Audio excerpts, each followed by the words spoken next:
Okay, this is Moshe coming to you from Israel and the land of the Galilee, which is where we're getting a lot of rockets lately, including this morning.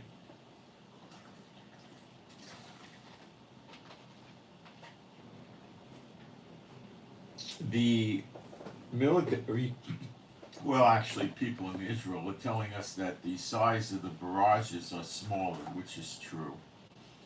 And that means their missile supply that they have access to is been reduced, and that is most likely true as well. So it's the 28th of September, 9:17 in the morning, and the dogs are not happy with hearing the explosions, which are the Iron Domes taking things down. They did push a bunch of missiles, I believe Lebanon, over towards Caesarea, which is by the coast of the Mediterranean, south of me a bunch. And I heard the Iron Dome takedowns because they could be taking them down far away from Caesarea. But I believe I heard those takedowns. They hit several areas this morning in close proximity to each other.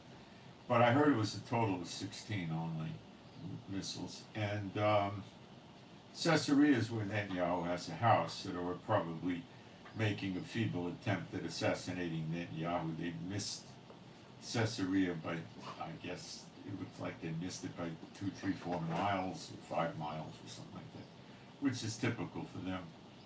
So, people in Israel are rather celebratory now.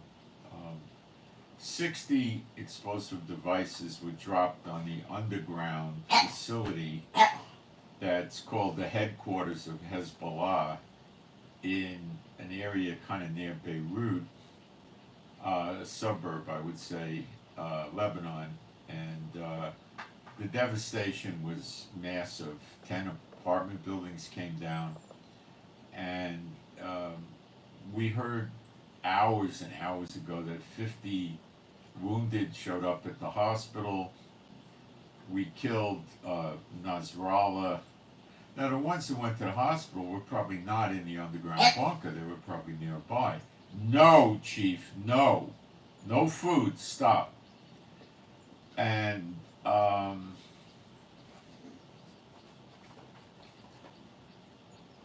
we killed Nasrallah, and we killed his number 2, his second in command.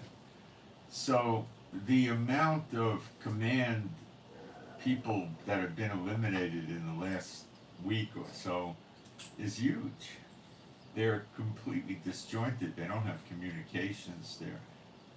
So why are they still able to launch missiles? Well, my theory is this, that there's no, we also killed the top general from Iran, the IRGC guy that was stationed in Lebanon, and he runs Lebanon and Syria. He got killed too, plus other IRGC. It was a real wipeout, and it's not survivable. The ones that survived were not underground. Nasrallah's daughter got it. She was with him, with a Hajib, I guess. Okay, so what we saw was Netanyahu was doing the speech at the UN, and the pieces are coming together that before the speech at the UN, Netanyahu knew that we were going to get Nasrallah. Okay, our intel was saying Nasrallah was going to be in this underground facility, and it was. When we confirmed it, we hit. And he broke off a press conference because he was told that the hit was completed. And before this happened, but he knew it was going to happen, he threatened Iran. He said, if you hurt us, we'll hurt you. And Iran believes him. So yes, he's dead. We also are believing more and more that Sinwar, the head of Hamas in Gaza, is dead. Nobody's seen or heard from him in weeks. He's gone. But it's a massive job to find the bodies, if you're ever going to find the bodies, especially under all that rubble. Now, Nasrallah was far underground under a residential house. That's where the headquarters was. And when you start using multiple bombs, you could do them in layers. Like, you know, if you have 60 or missiles, whatever they were, you drop 10, and then, you know, 5, 8 seconds later, another 10, another 10, another 10. So the previous barrage of missiles keeps weakening the structure, and then eventually it caves in.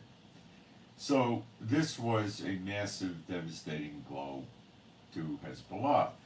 And I think that the lesser officers, like majors, captains, colonels, not generals per se, were in charge of various missile sites, missile launchers, and they are disjointed. They didn't know what to do. They're scared.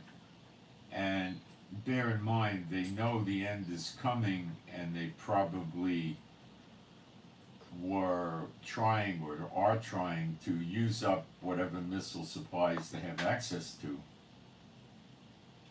before they get destroyed by Israel. This is my interpretation. It's just that ad hoc, disjointed, unorganized attack. All right, now we're going to get into a lot of things like what's Iran going to do, what's America doing, what's going on with Russia and China, and are they going to get involved in North Korea? We're going to cover the whole spectrum, and I want to tell you right now what I'm going to tell you why there's going to be a world war is going to make perfect sense to you. You're not going to sit there and say, what is this guy talking about? It's going to be, you know, square pegs and square holes, round pegs and round holes. You're going to get it, okay? You're not hearing this in the media because they just, the media people don't know it, or the ones that do know it are certainly not going to tell you. Okay? All right. Now,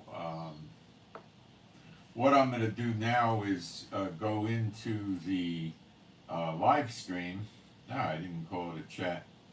And I'm going to make sure we got sound and picture, and then while we're waiting for people to come into the live stream, I'm going to put a couple of fast posts up, okay?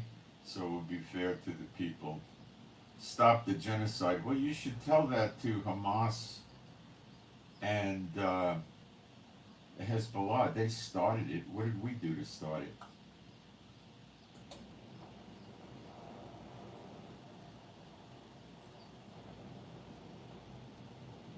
Okay, I'm going to put a couple of fast posts up there.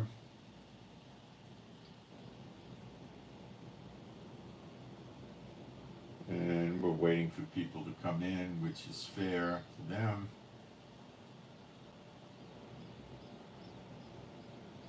And I'm going to put this together to you using current events in a way you could understand. And then I'm going to back it up with Bible prophecies. They're both going to come together and make sense. The current events, as I explain them to you, will make sense without the Bible prophecies, and with the Bible prophecies, it really clicks in.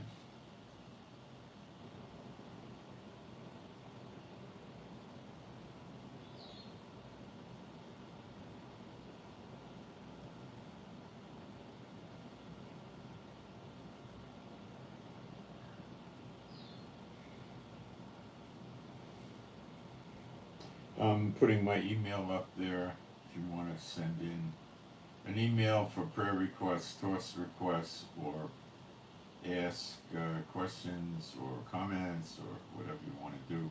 You can do it in the chat, but it's more private if you send it over to me by email. It's your choice. I check email during the live stream. Okay.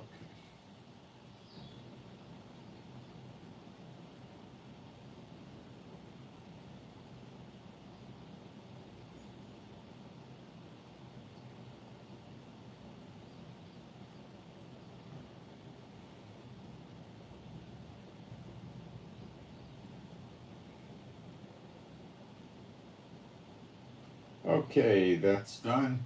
Now, being a Bible-believing site, Old and New Testament, yeah, I'm Jewish. I live in Israel. I'm from Levi. I'm a descendant of Aaron, which is called a priest or a Cohen in Hebrew. And I'm here. I'm Old Testament, New Testament, Spirit-filled, praying tongues, all that. Okay? All right. Let's do some praise. There is no God. I'm going to do it, and if you join in or not, I have no control. There is no God like Jehovah. There is no God like Jehovah. There is no God like Jehovah. There is no God like Jehovah. There is no God like Jehovah. There is no God like Jehovah. There is no God like Jehovah. There is no Messiah like Yeshua. There is no Messiah like Yeshua. There is no Messiah like Yeshua. There is no Messiah like Yeshua. There is no Messiah like Yeshua. There is no Messiah like Yeshua. There is no Messiah like Yeshua. All right, I'll bring you up to speed at the very beginning and then move. All right, October 7th was allowed to happen. Biden never wanted Netanyahu visiting the White House. In September, all of a sudden, in 2023, says, oh, Netanyahu could come here anytime. September 23rd, Netanyahu goes to visit Biden out of the clear blue sky. All of a sudden, everything's okay.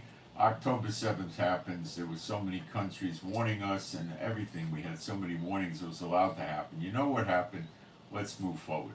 Then we had a war with Gaza, and Biden and his administration kept trying to stop us from moving into Gaza and having some sort of victory, which apparently Netanyahu wanted. Okay? So along comes the humanitarian aid, which Hamas steals so they could hold up in tunnels. We get rid of 400 miles of tunnels. We find out that probably 10,000 big truckloads, like tractor trailers, came in through Egypt with concrete, steel girders, missiles, missile manufacturing equipment. Egypt turned a blind eye to it. Okay. Now, the president, or I think they call him President Sisi, in Egypt is on very thin ice. Prophecy says there'll be a cruel, evil leader in Israel, and Sisi is about ready to get overthrown. The Muslim Brotherhood doesn't want him there. What's the jerk's name in Jordan? That idiot. I don't remember his name. The king of Jordan. He's in dire straits too, and he's probably going to be overthrown. The other country worth talking about is Erdogan in Turkey, and he is not in dire straits. He seems to have a pretty good, solid control over his military, intelligence apparatus, police, etc. And the Muslim world has no reason to get rid of Erdogan because he's a Muslim majority country and he's openly, outspokenly advocating the raising of a 5 million man army to eradicate Israel off the earth. Okay? So why get rid of him? Right? All right. Edom is Yemen. When you read, I think it's Jeremiah 49, it might be 48, I think it's 49, I'm pretty sure. You realize that Edom is associated with the Red Sea, so it's not in Jordan, it's Yemen. Yemen is also referred to in other places as Sheba. It's also referred to as Taman in the Old Testament, which means the south. It's Edom. Yemen is Edom. Is that a shock to you? No. The other day, Yemen, or the Houthis in Yemen attacked, I'm hearing either 2 American warships or 3. They said they got hits on the American warships, and America's saying they didn't. Now, the warships didn't sink, so we don't know the truth yet. Maybe they got superficial hits, we don't know. What you take away from this is that the Houthis in Yemen blocking the Red Sea is not making America and her allies happy. They cut 4 internet cables a few months ago, and that's not making them happy. Threats to cut all the internet cables running around Yemen, which would deactivate the internet for a lot of the Middle East and a lot of Africa and parts of Europe, the international internet, and stop a lot of SWIFT money transfers from bank to bank, is not something America thinks is a good idea, okay? They don't want to see this happen. Okay? So yeah, and the UK and the US have been attacking Yemen by air for months. And Israel went in and wiped out a whole province that the Houthis controlled, and America thought that was a great idea. Italy provided the mid-air refueling tankers for our jets. So rest assured, the Houthis in Yemen are on the list for destruction in the Bible and in current events. The UK, Europe, they're not happy with these idiots, okay?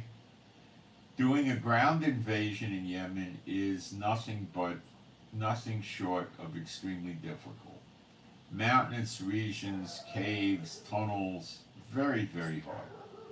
Why bother? Just bomb them up. That's it. Okay? That's all they got to do. Pay attention to this, please. America at this time has a lot of troops deployed around Europe. Lithuania, Latvia, I don't know, Norway, Romania, Poland, Germany. They're pretty spread out for troops. Okay? They're spread out. America will likely help Israel against Iran for reasons I'm going to be developing with you as we proceed. But the help is more than likely going to have to be limited to airplanes and missiles. Most of the missiles fired from Navy ships, which are dangerous missiles, long range, and all kinds of missiles. And they're very smart and they're very effective. And lots of aircraft. I keep forgetting to take this phone out of my pocket. So you're going to see America go after Iran, as I'm going to reveal to you why, and it'll make extreme sense to you. You won't have any doubts about it when I develop it, okay? I've got to get rid of these pants. The pockets don't hold my phone. Okay, so hold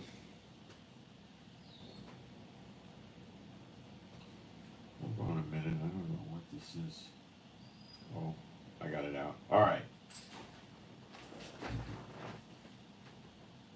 So at this point, let me explain what Iran is doing. It hasn't done it, it's in process.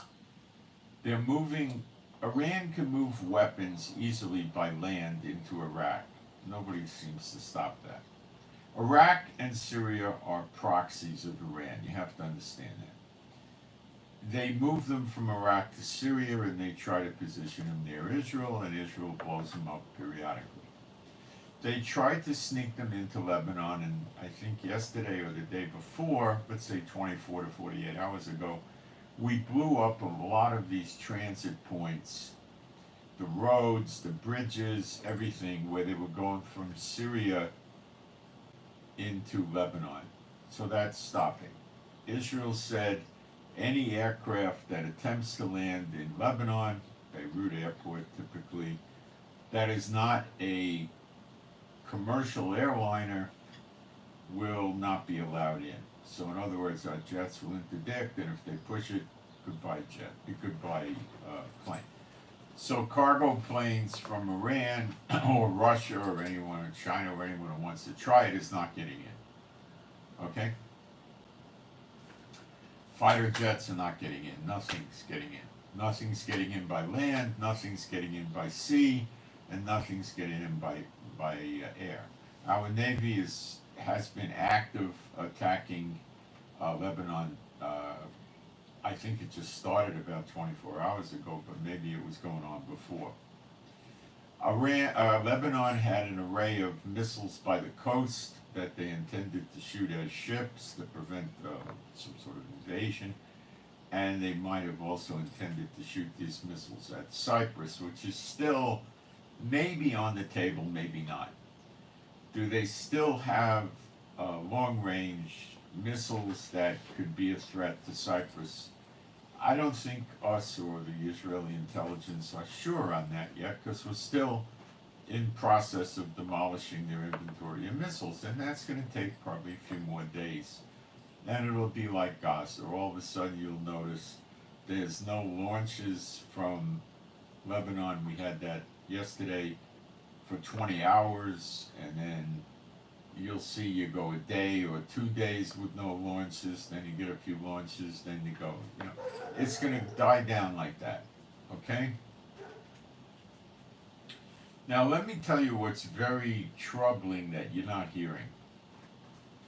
What Hezbollah did after the UN made the mandate to go back behind the Litani River in 2006 is the Hezbollah soldiers moved with their families down to South Lebanon and bought houses and moved into the houses with their families and put missiles and other weapons in the attic and in the house. So they were using their own families as a human shield, if you will. But they, since in the last 48 hours, Hezbollah moved their families out of Lebanon en masse. They went to Iraq, of all places. I thought they went to Syria, they went to Iraq. Probably passing through Syria. Now, they have since moved north of those houses because we're blowing them up like crazy. Because they're, war targets, they're ammo depots, okay? And nobody's living there.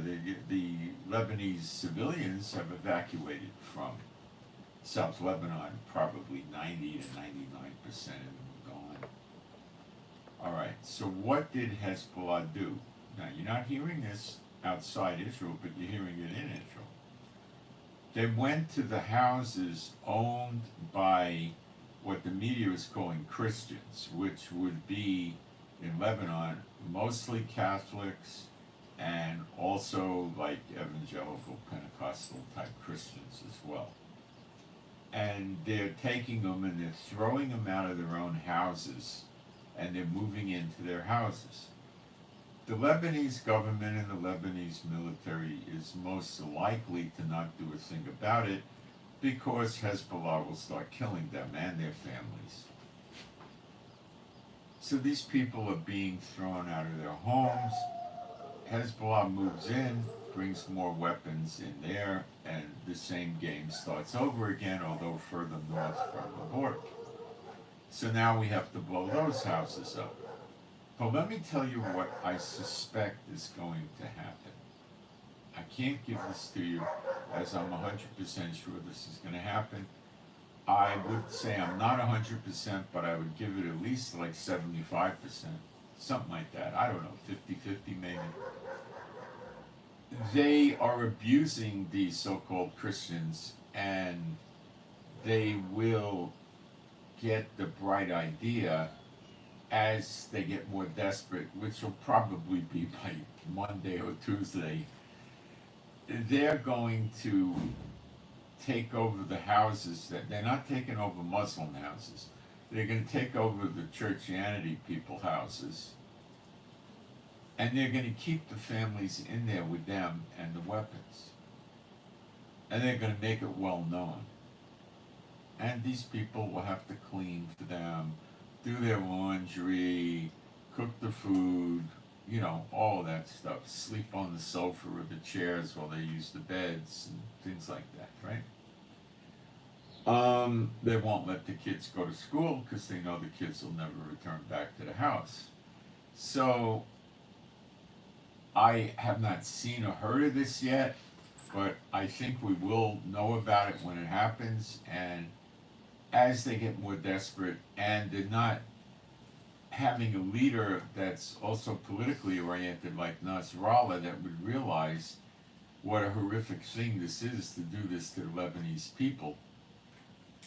These Hezbollah psychopaths that are going to be lowered down on the totem pole by 3 tiers, I guess they're down about 3 tiers now in command, are going to probably think of this idea because Hamas did it in Gaza and try to use it to save themselves. What do I mean?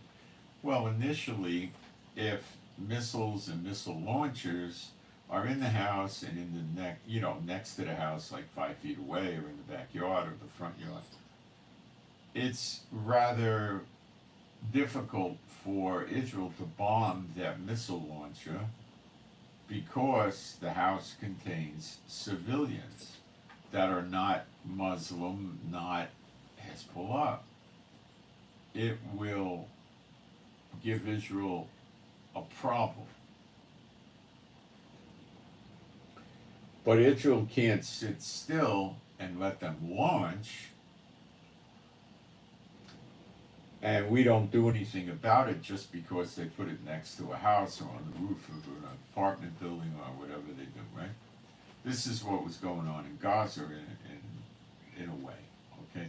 Putting missiles in courtyards of schools, mosques, government buildings, hospitals next to hospitals, things like this. The government of Lebanon is weak, impotent, a joke, okay? They are what's called the de jure government, but they're really the de facto. They're not. Hezbollah runs the country. The government of Lebanon, all they know how to do is cry.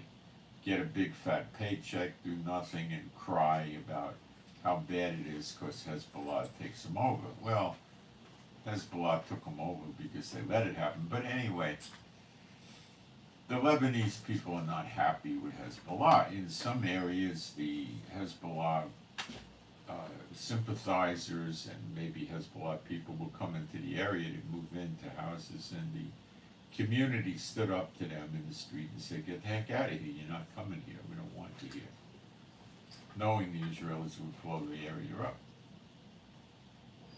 You with me? Okay.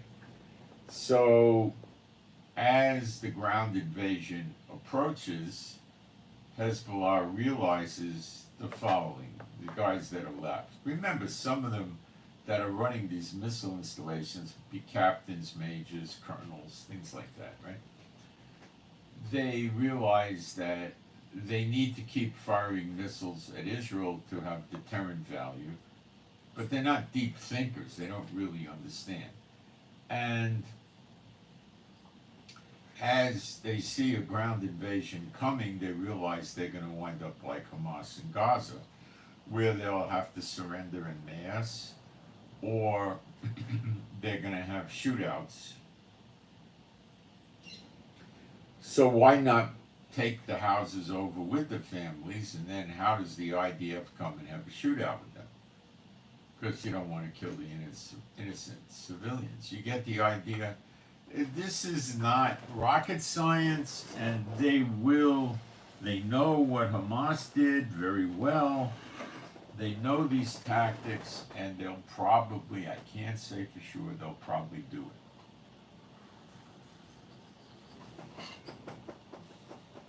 it. This will cause an international blow-up like you won't believe. The Lebanese people are not the Palestinians. France is going to croak, and he's going to want them freed.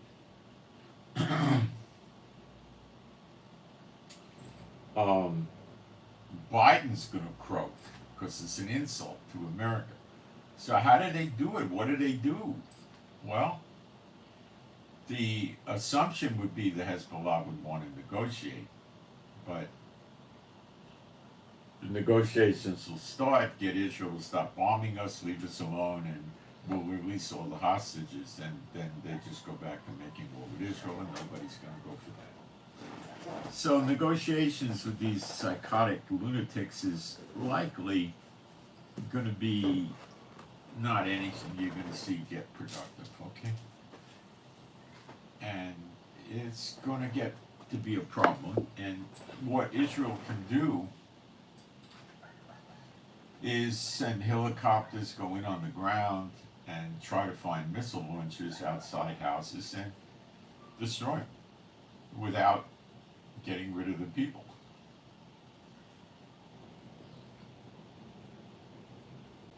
We could spot the helicopters and then deploy ground troops, and they could, using low power explosive, disable the missile and the launcher in a way that's not going to hurt the house. But then they may start shooting at us from inside the house with the hostages.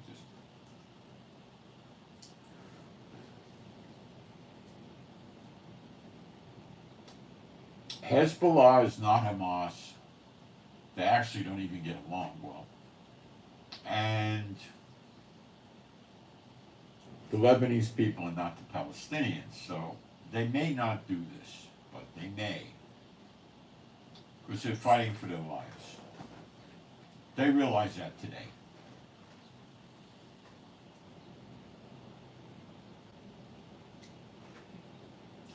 So this remains to be seen.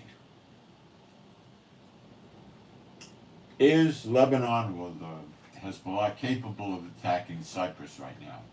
I don't think any of us know. We don't know if they have any long-range missiles left that could hit Cyprus with launchers. Nobody knows. What's my guess today? They might have some. Will they try it? I don't see any signs of it right now, but they might.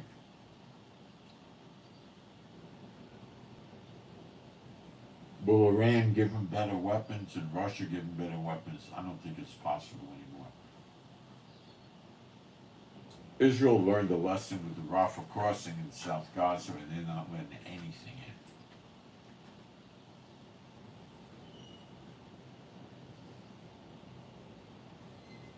By destroying the crossings from Syria into Lebanon, the highways, the roads, the bridges, it severely hinders troops from militias like the Houthis, Iraq, Syrian militias, coming over there to help Lebanon.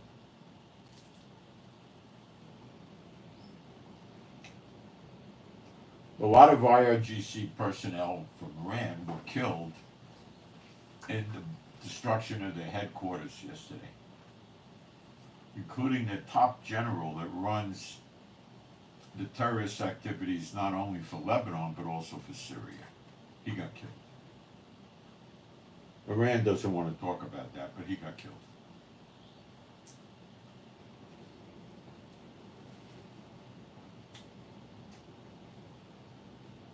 To replace Nasrallah, what they need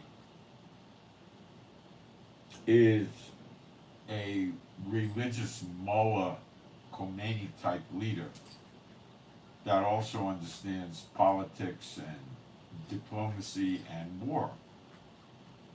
I don't know where they're going to get them. 4 such mullahs, or 5 I think now, were also killed in the last 3 days or so.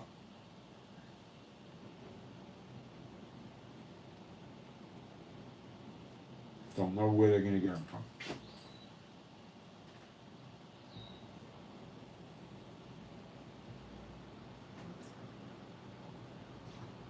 Hezbollah is sort of like a ship in the ocean moving around with nobody at the helm steering it.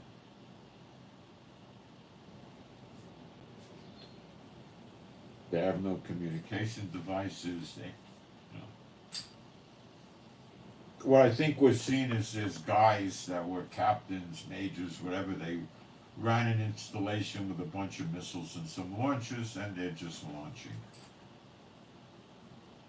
Their friends are, located at other places, are talking to them somehow.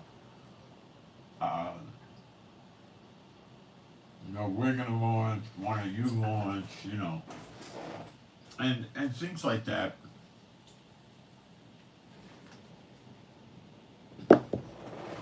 And they're just doing it independently. I don't think there's anybody steering the ship. Now that's not gonna hold up, because when they launch, our planes come in pronto danto, blow up the launches, so they can't use that site anymore. The amount of missiles you have is not highly relevant, it's the amount of launches you have. So if you have 5 million missiles and 1,000 launches, and some other guy had 60,000 missiles and 5,000 launches, he'd be more potent than the other guy. So don't let the amount of missiles they say that they had influence you. Missile launchers are the key here.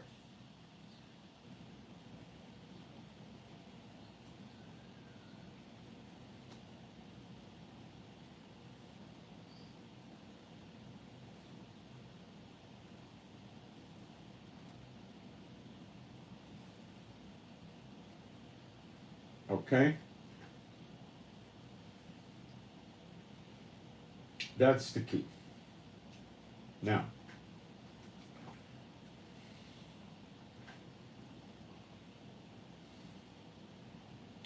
I want to quickly see if I'm getting questions in the live stream, which I will try to answer as long as it's somewhat relevant to what I'm talking about.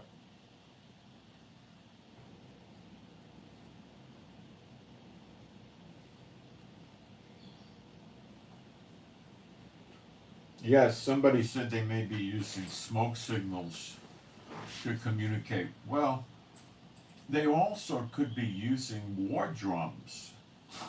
I don't know how they communicate. Probably on foot. You know, meet in a coffee shop or something, like go to somebody's house and they just talk about what they want to do, something like that. Okay.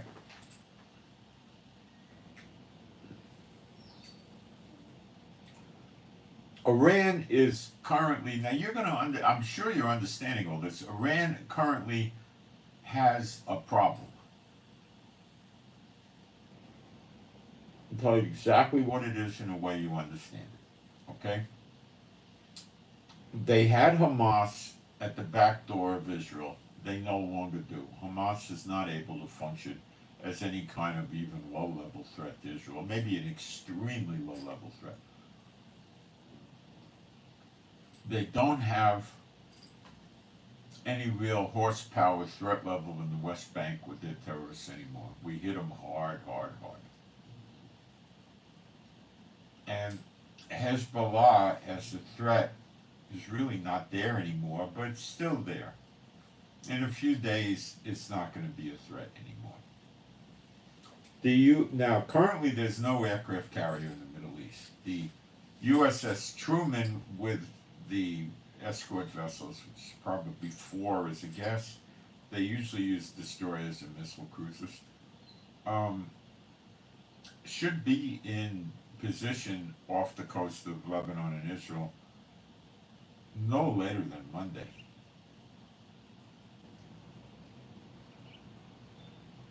It left on Monday.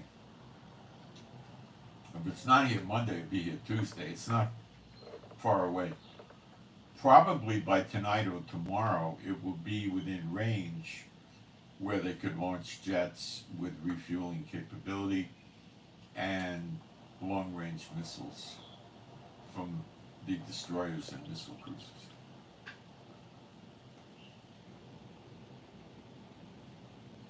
All right. So Iran's deterrent against Israel attacking Iran. Some months ago, Iran attacked us with 300-something missiles, and it did next to no damage. Now, this is the story of 15 or 20,000 missiles in the last year, and rockets and drones. Almost nobody that was an Israeli Jew ever got killed. I mean, you could count them on one hand if there even were that many. Some soldiers have gotten killed, but I would say 50 or 100 of the enemy, or maybe 200 or 300 of the enemy are dead for every Israeli soldier that died. Okay? Israel paid a worse price with wounded and dead soldiers in Gaza because Israel screwed up by giving Gaza back. With Lebanon, not so much. We had a buffer zone, and that idiot Netanyahu listened to the UN and withdrew from the buffer zone. The UN said they were going to defend it, and they never did. Okay.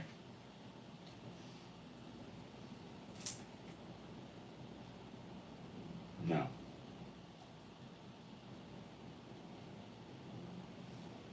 After Iran attacked us, we went in and we blew up severely 2 Iranian bases, and we attacked the radar only at 5 of their nuclear sites, and we took out their radar, which was really Russian radar, S-300, S-400. I think they were 300s, which are ineffective against our F-35s, which are retrofitted after we get them from America. Nobody else has do they let do that? And we do our own maintenance, not American. Nobody else gets that. So we showed Iran that we could fly in, hit whatever we want, and leave. And we did it. Now, after the communication devices exploded in Lebanon a few days ago, Iran was getting rid of their devices. They're scared.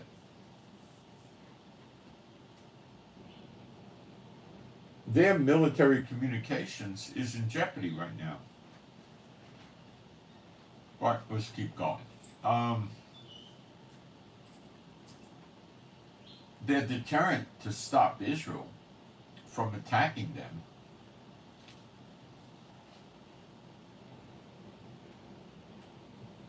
when Israel knew all along that it's Iran causing these attacks, was Gaza on one border, Hezbollah on another border. So Gaza comes in and they do a massacre in Israel, all the unspeakable things. And then a day later, we counterattack Gaza after they massacre people and kidnap them. And then a day later, Hezbollah says, oh, shame on you, you're fighting back. And they've been attacking us with missiles since the day after the invasion, October 8th, 2023.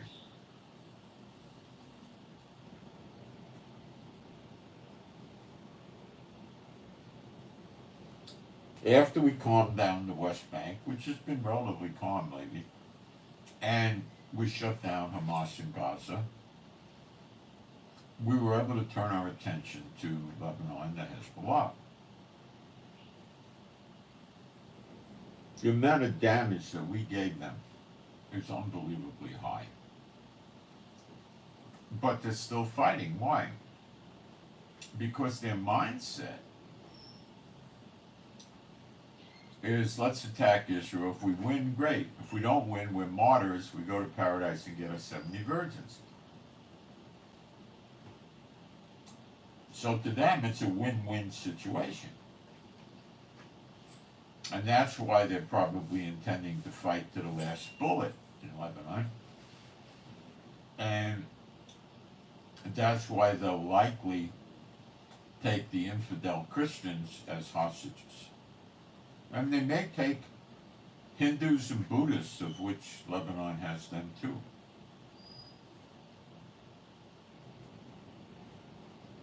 The Muslim factor in Lebanon will not care about them taking hostages of non-Muslims because they're just infidels. It will wake the world up a lot. When people see and hear this happening in Nigeria, which it happens frequently, that's Nigeria. When they see it in Lebanon, it's not going to be such a thing. Okay.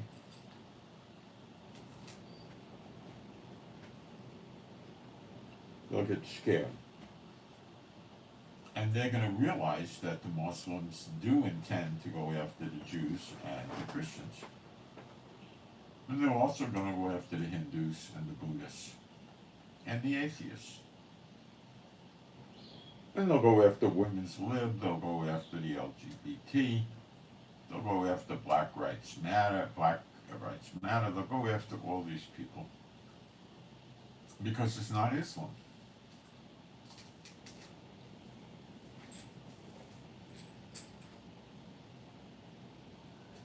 So, in a matter of days, Hezbollah is going to be deactivated. And the Houthis are not much of a threat to Israel. They can occasionally lob a drone or a missile up here and hope for the best, but I would say 98, 99% of these things they send up here don't cause any damage. They crash on their own or they get taken down. Probably 99%.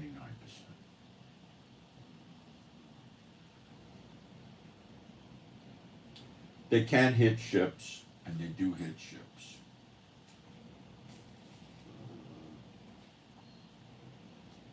And That's a problem for the world. Now,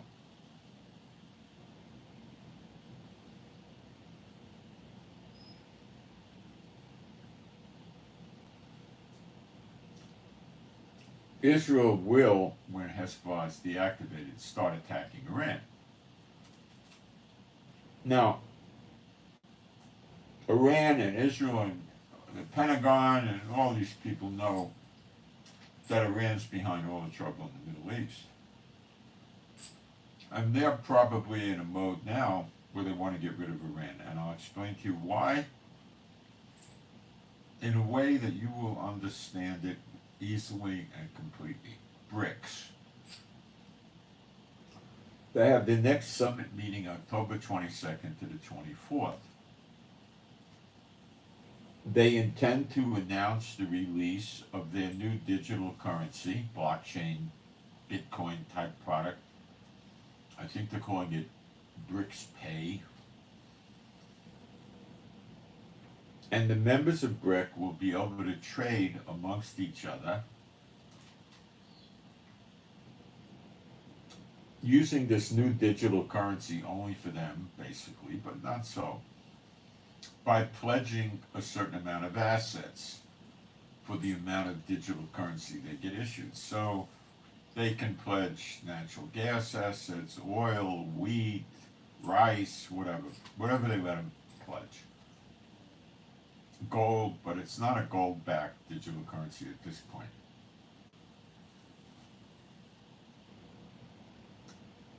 None of this trade is going to take place in dollars or euros. Nothing. Now,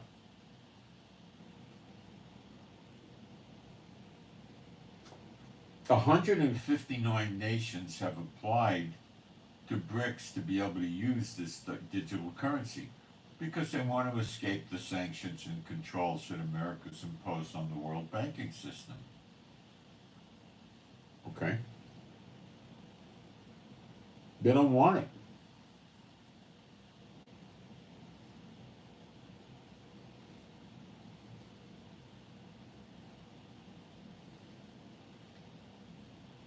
All this trade taking place, not in US dollars, not in euros,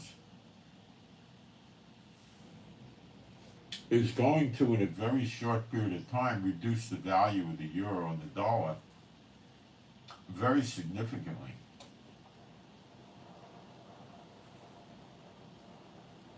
I would say over 30 to 90 days, it'd go down by half.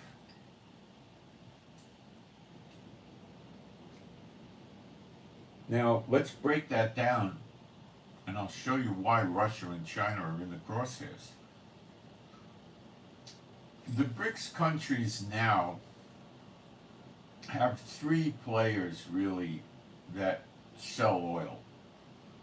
UAE, which is a good oil exporter, but they're nowhere near the size of Russia and Iran, and now I told you who the other two are. Okay? So Iran and Russia are going to break the sanctions with this new digital blockchain currency of theirs and trade their vast natural resources around the world without the SWIFT system and digital currency and break the sanctions into worthless.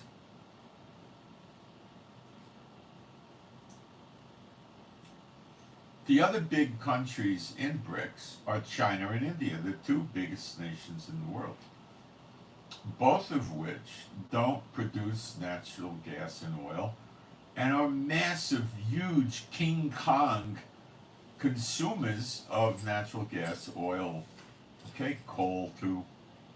And Iran sells coal, by the way, and I don't know if Russia does, Iran does. So the only civilian product that I know Iran sells is pistachio nuts. You ever buy an Iranian car, or a TV, a refrigerator, a computer, a wristwatch, a motorcycle? No. It's a death cult. That's all they care about is death.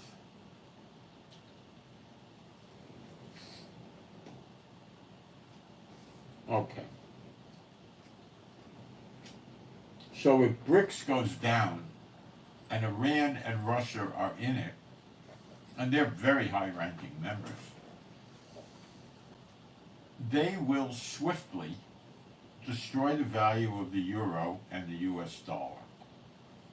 That will shift the balance of power away from Europe and North America, away from NATO and all that, over to this, what they call an axis of evil. They're all evil. You know, which consists of North Korea, China, Venezuela, Cuba, Belarus, Russia, Iran, you know, they go in the driver's seat. 159 nations want to join. Now, BRICS has said they're going to also open this digital currency thing up to big retailers. I'm sure not American or EU ones, but maybe, I don't know, that people will be able to go in with their phones and make purchases using this digital currency. You probably have to be in a country that's a member of BRICS to do this.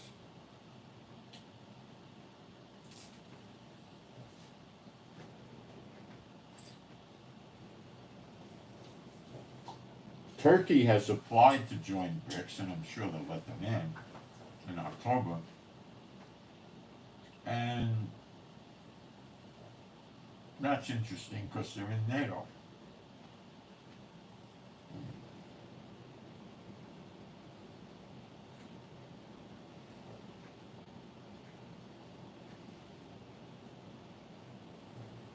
So why is the war heating up in Russia with Ukraine?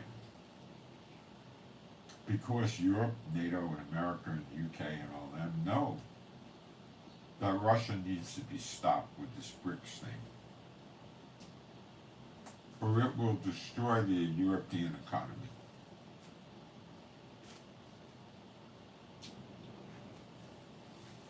And they know Iran has to be stopped because it too will destroy the European and American economy. And others. South America is going to get busted up bad. Countries in Asia that are not on the right side of things, like South Korea, Japan, Taiwan, you know, they're going to suffer.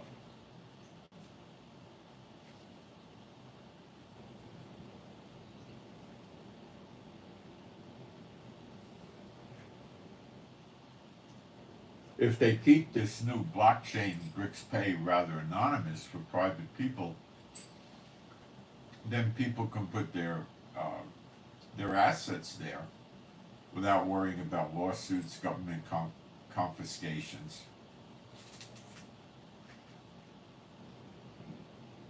So the drug cartels and the gangs and the terrorists will use it, with billions and billions and billions of dollars every week going through it that way.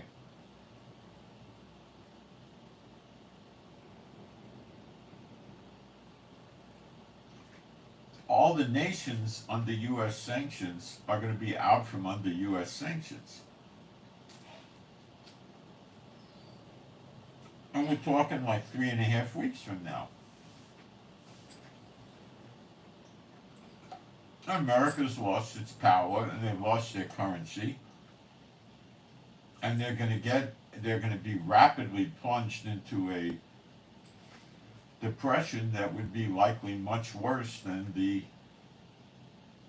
early 30s.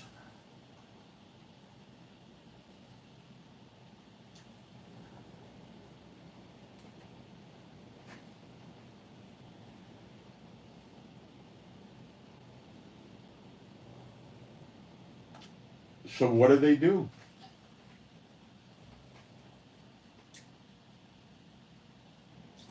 They got to bust up Russia and Iran before October 22nd. Or get them scared enough where you hear an announcement that BRICS has canceled the release of their BRICS Pay, and the meeting on October 22nd has been postponed until July 10th. This is Moshe coming to you from Israel. So that's the way out of it. And we're not seeing or hearing about anything like that. China wants it because they'll buy, with the BRICS pay system, oil from Iran and Russia without worrying about banks and sanctions.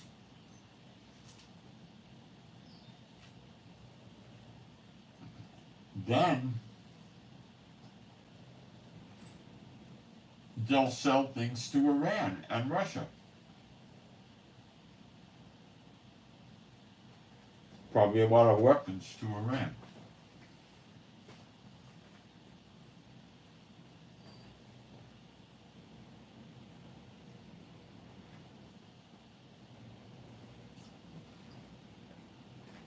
So America is going to be just pushed out as the dominant financial factor in the world.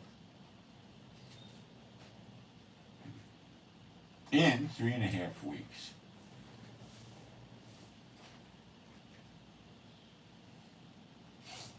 So along came October 7th to rally Israel up and get Israel mad and attack Hamas. Biden didn't want to see Israel get any victory and take the land back, so he stepped up in favor of Hamas.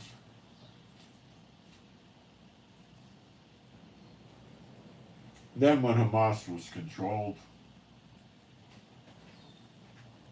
okay, Israel, now go get Hezbollah.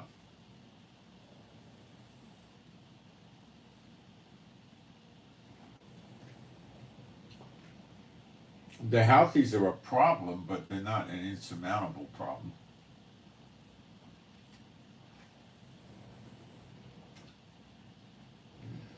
But Iran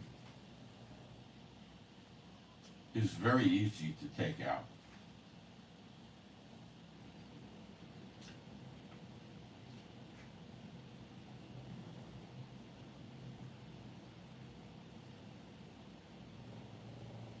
All you got to do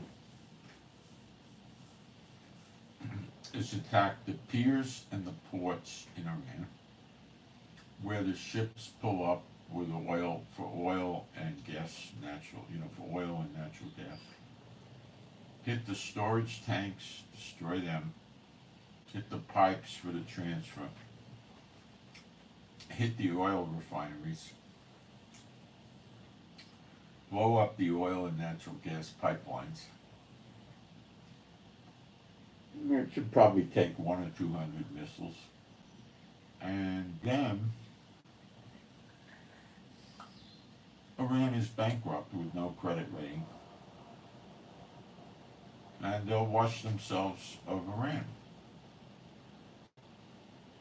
Now, some will postulate, no, they'll come save Iran. Who? Russia can't. They're tied up too much in the Middle East. China? Nah. It's too far away. Maybe they will, I don't know. China and Russia may help Iran. It's a possibility. It's a possibility.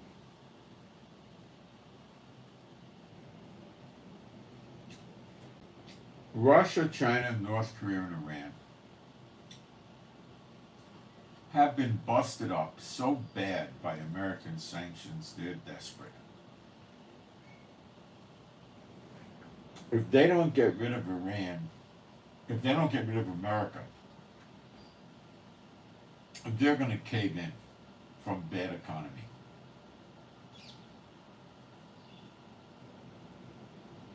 The only way they can take out America with its big military might is if they all go at the same time.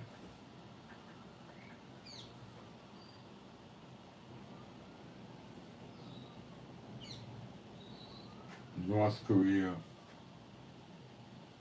China, Iran, Russia, Belarus, Venezuela, Cuba, whatever. They all got to start striking America simultaneously. And America can't control that many wars at the same time.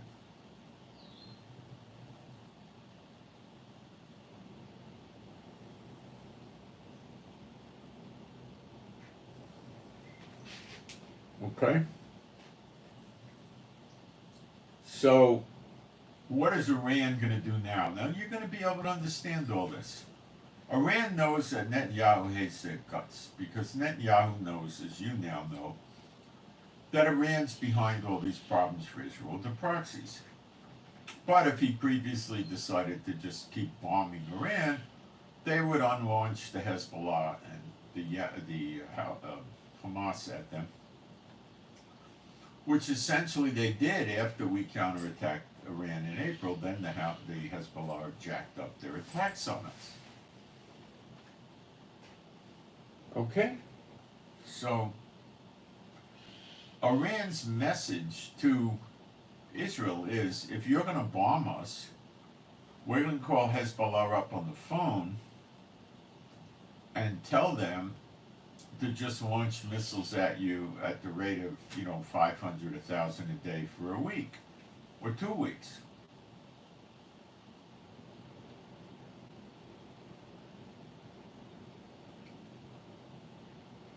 So they had deterrent value, but now that Hezbollah is going down memory lane, they're a deterrent threat.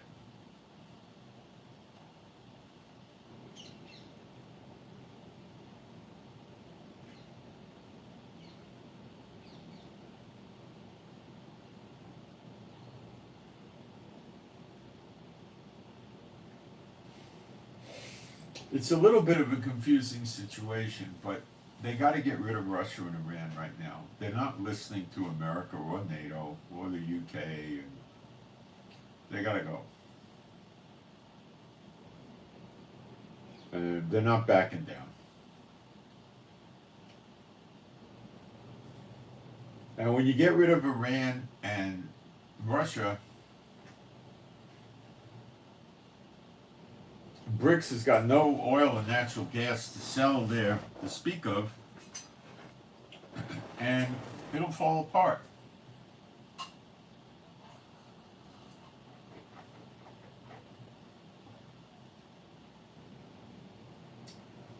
The amount of money traded on oil and natural gas every day is massive, and America needs that to keep the demand up for the US dollar, which keeps the value of the dollar up. And if they can't preserve that, the value of the dollar will go down by half or more.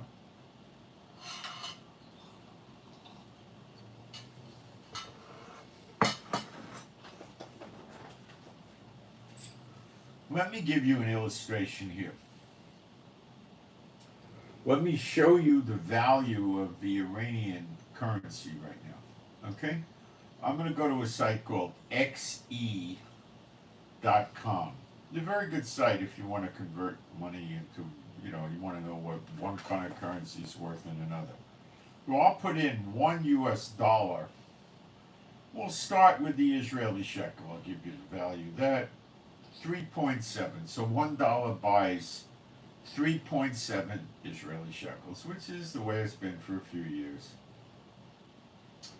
Okay, now let's see what $1 US buys in Europe, with the euro. $1.11, which is about where it's been for a few years. And the British pound, which is very strong, I don't know why. It's worth $1.33. One British pound is worth $1.33, $1.33 American. The Canadian dollar is worth 74 cents American. It's more or less around where it's been for years. And the Aussie dollar is probably going to be about 65 cents. Let's see. The Aussie dollar is slightly higher at 69 cents. Okay, now let's see what the US dollar buys in Iranian currency. They call it the rial. $1 US buys 42,000 Iranian rial. Do you understand what fiat money is? This is what they've done to the Iranian economy. You understand? Now, let's take a look at what a dollar buys in terms of Lebanon.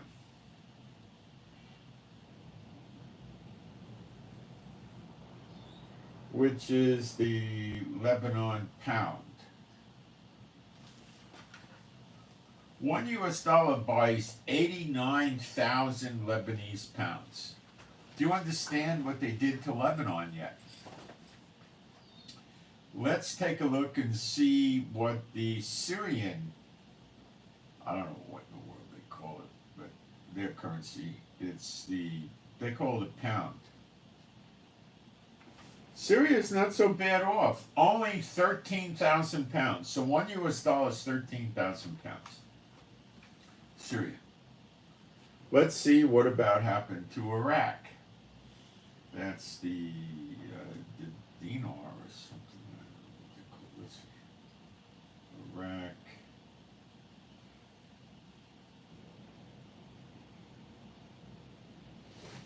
Iraq dinar. Oh, they're not doing so bad. 1,308. Let's see what the Russian ruble's doing.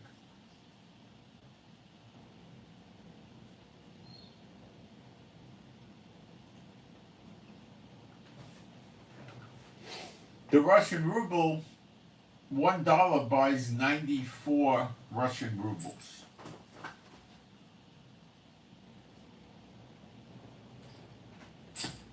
You think that makes Putin warm and mushy inside? It doesn't.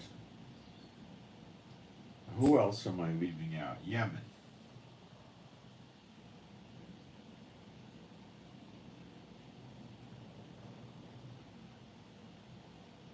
They call it a rial.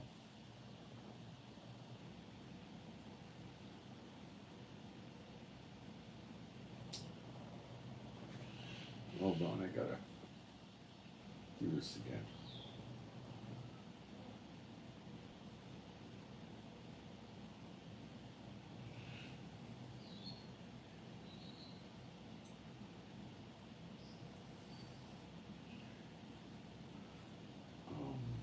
No, what was it doing? Which country? Yemen. They call the Yemen thing a rial too. Well, Yemen's not so bad. $1 buys 250 Yemen rials. They have gas. Okay. Let's look at Turkey. That jerk doesn't know how to run an economy.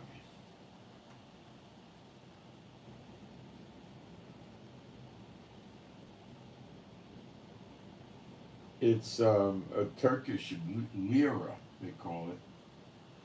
And it's $1 buys 34. And let's see what else we can run it on. Let's put it in perspective with Saudi Arabia, who runs a very strong $1 buys 3.75 Saudi rials, which is very much like with the Israel shekel, about the same, right? So not all these currencies are trash. Let's try Kuwait. They call their thing a dinar.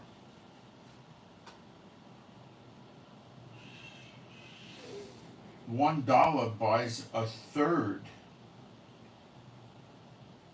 Okay, so actually $1 is much like Israel and Saudi Arabia, 3.27. So it's very much like Israel and Saudi Arabia. So you're getting the idea that the way this works, right? We could try running. Well, let's put the dollar up against the Swiss franc, for instance, okay?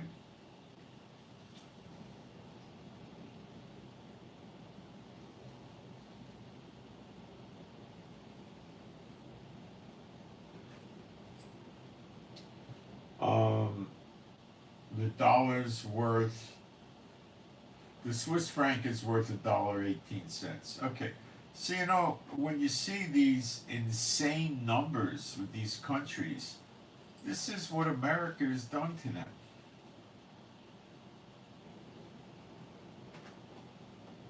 Okay? And that's why they want to get out from underneath this. They want this digital currency so they can completely ignore America. They'll ignore copyright violations. So they'll start opening sites up in their country where they'll show you the latest movies. What's playing in the movie theaters for $10, $20 a ticket. You could pay $10, $15 a month and watch all the movies like it used to be. They'll go back to that.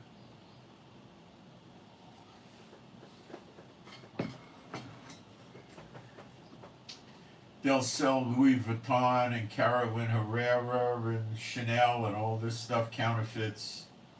And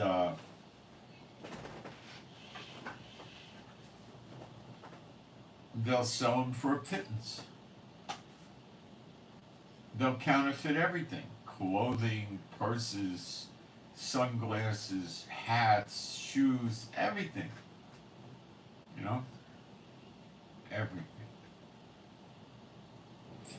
And they'll use the digital currency, and there's not going to be any court orders or seizures or attachments. Weapons sales. The drug cartels are going to use this. They don't want to use dollars, they want to use this, because it's not going to be traceable. And the drug cartels and the terrorists are very close, they work together.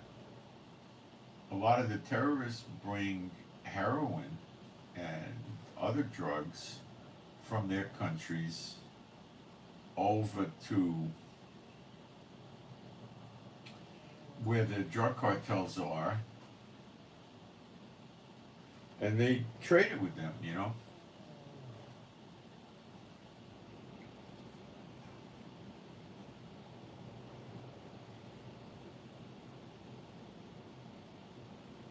So there's a great demand for this. America has gone too far with the sanctions. And I want to tell you who started the sanctions. Don't think it was Biden, it was Trump.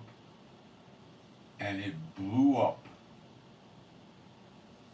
Now America is facing its annihilation because of these sanctions. The real reason is because of what they're doing to Israel. And God's getting them destroyed. But it's going to look like, you know, stuff like this to them in the beginning anyway. So America needs to knock out Russia, and they need to knock out Iran. Ukraine was the proxy used to knock out Russia. Most of the attacks come from Ukraine, right? Israel is the proxy to knock out the Middle East. Most of the attacks come from Israel, right? Do you see a pattern? America gives weapons to Ukraine. America gives weapons to Israel. Do you see a pattern? Ukraine's taking down Russia, and Israel is taking down Iran, but probably with the help of America. It says in Jeremiah 40 that Elam will be destroyed by her enemies in the plural. So it's not going to be just America. Why do I say Elam? Elam is the name of an old nation that doesn't exist anymore today. We don't have an Elam in the world. It was comprised of pieces of Iran, Iraq, and Syria. So those pieces are now incorporated into Iraq, Iran, and Syria. So you're going to see the destruction of Iran, Iraq, and Syria so bad that the people will have to leave the country. And it says they will scatter into every nation in the world. I'll read it to you, okay? And this was written thousands of years ago. It was never fulfilled. And I'm going to read it to you right now. It's Jeremiah 49. The whole chapter is very enlightening about other countries like Edom and Jordan, but Moab and all that, which is Jordan. But we'll just drop down to the end and cover Elam. Well, we could cover the whole chapter. Why not? It'll help you. Okay. Verse 1. Concerning Ammonites, thus saith Jehovah, hath Israel no sons? Hath he no heir? Why then doth their king inherit God, and his people dwell in his cities? Okay. Ammonites is a country called Ammon. Ammon is a city in Jordan now in the north, where the capital of Jordan is, with that lunatic king who shouldn't wear the clothes that he does wear. Some of you know what I'm talking about. Now, Ammon will make peace with Israel ultimately and flourish and prosper quite nicely along with Israel, be very buddy-buddy, okay? But he's saying Jordan here. Why is Jordan, squatting on Israel land? They're all squatting on Israel land. What is the Israel land that God gave to Israel? Genesis 15, I believe. What verse? Maybe 12?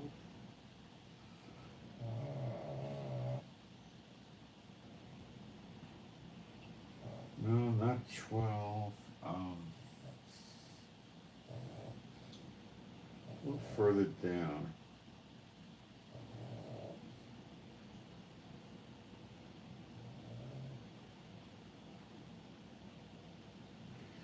Genesis 15, verse 18. In the same day, Jehovah made a covenant. The word is brit. Okay, a covenant. Does Jehovah break covenants? No. Did Abraham break the covenant? No. Oh, now we have a covenant that is valid. Oh, why doesn't the church say it the way I just did? Saying, unto thy seed have I given this land from the river of Egypt, that's called the Nile, unto the great river, the river Euphrates. Now,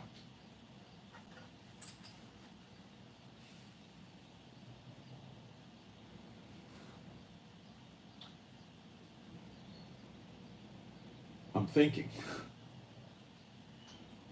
This is the countries that are there that belong to Israel. Remember, Peter said the promises were made not to seeds of many, but seed of one, and that seed is Christ. And that means if you're in Christ, Israelite or non-Israelite, you're in Israel. So, what countries is this? Going to the left or the west of the Euphrates River, I'm talking very simply to you, you have about 2/3 of Turkey, a lot of Iraq, and a lot of Syria. You have Kuwait, Bahrain, Qatar, UAE, which are little nothing places. Oman, Jordan, Saudi Arabia, Yemen, and then and of course Lebanon. You're going over, of course, the Red Sea. It's to the right or the east of the Nile River, so there's a small piece of Egypt coming to us, pieces of Sudan and South Sudan and Uganda and Kenya, not huge pieces. And then we get Eritrea, Ethiopia, Djibouti, Somalia, and Ethiopia. I think I covered it. It is about 100 times bigger than the Israel we have today. So the countries that are in these places are going to rise up. Okay? Now, the Bible says that the Israelites get all the land that their fathers had. And he told the fathers when they came out of Egypt, every place your footsteps is yours. It's in the Bible. Now let me try to see if I still have my notes and I can interpret some of these countries for you a little differently.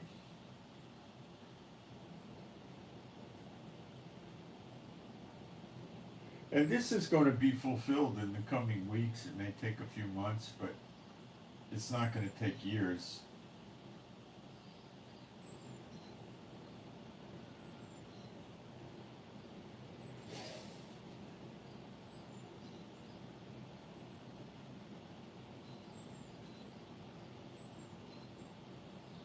I thought I had it listed here once, who the Canaanites are and all that, but I think I basically have the Psalm 83 countries listed, not these.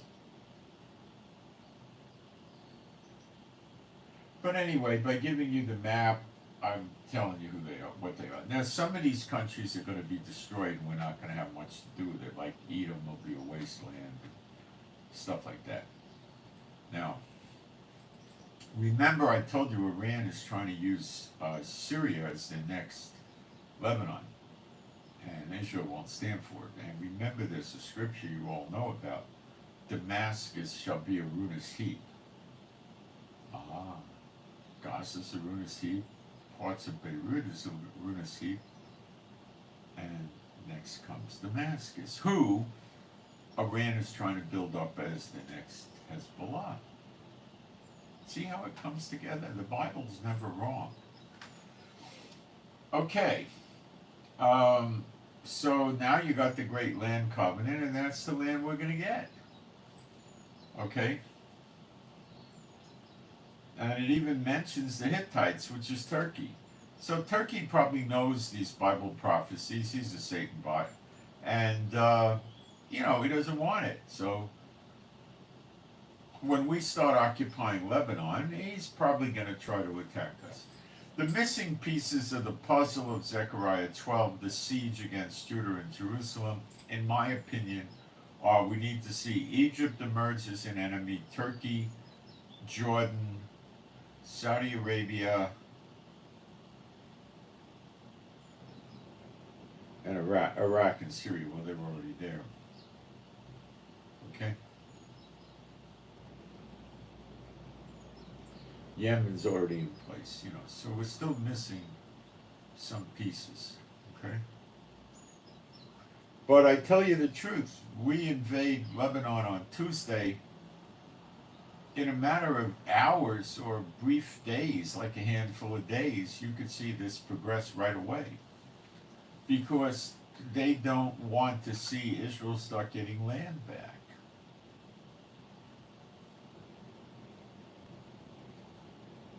No.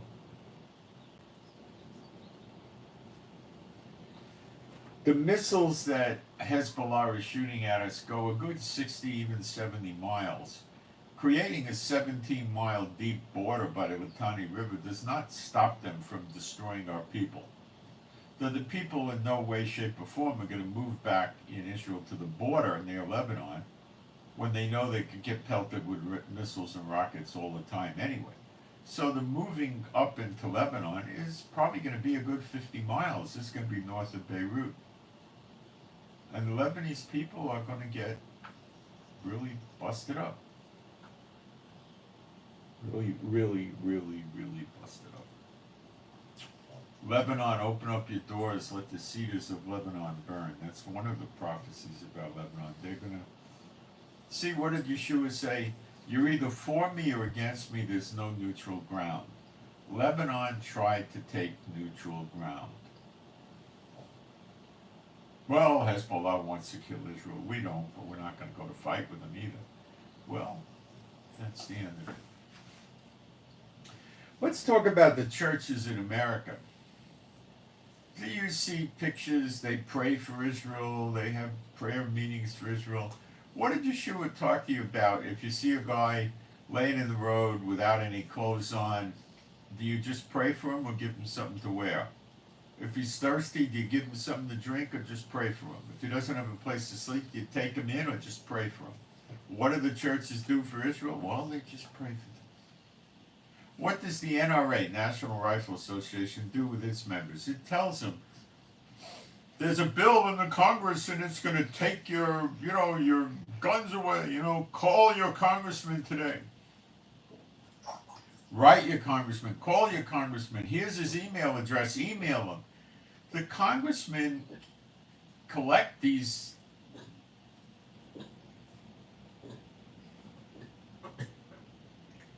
collect these, I don't know what's the right word, from these letters and phone calls from the constituents, and they have a clerk there who writes them down. They pay attention to this.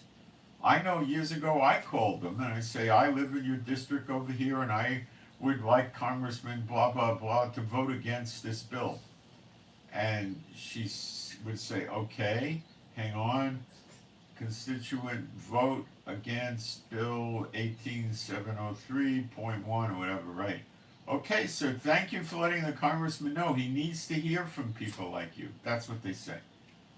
Have you seen or heard of a single church that ever told their people to call their congressman and tell the congressman to stop withholding arms from Israel, to really help Israel?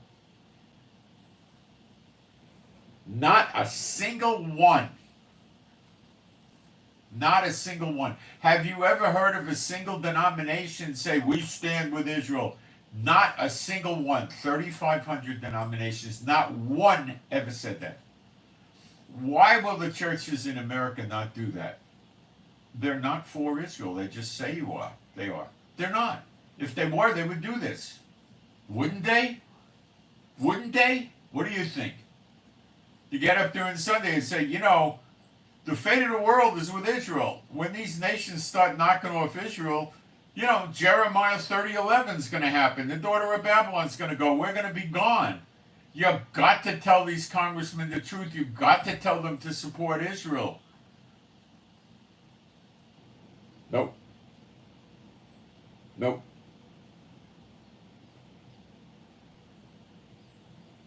Nope.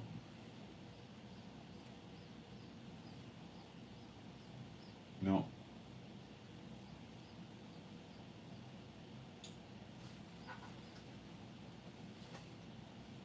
You think they hear the prayers of these people in the churches that are going against the scriptures? Where does it say you can change the Sabbath? It's in the Ten Commandments. They say the law's dead. Fine. What are if the Ten Commandments are dead, well, then they should promote murder, adultery, drunkenness, lying, man-stealing, kidnapping, rape. I mean, they made a statement that they don't care about the Ten Commandments, didn't they? God said to keep that day holy and not work. For crying out loud, they changed it to Sunday. By what authority? By what scripture? Nothing from heaven.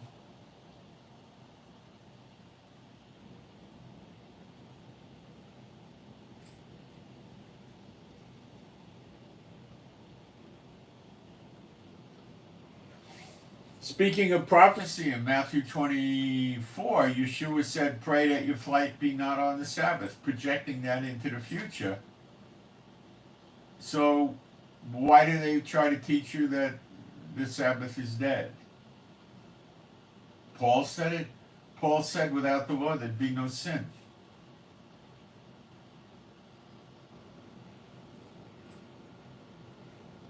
Jeremiah 49 again.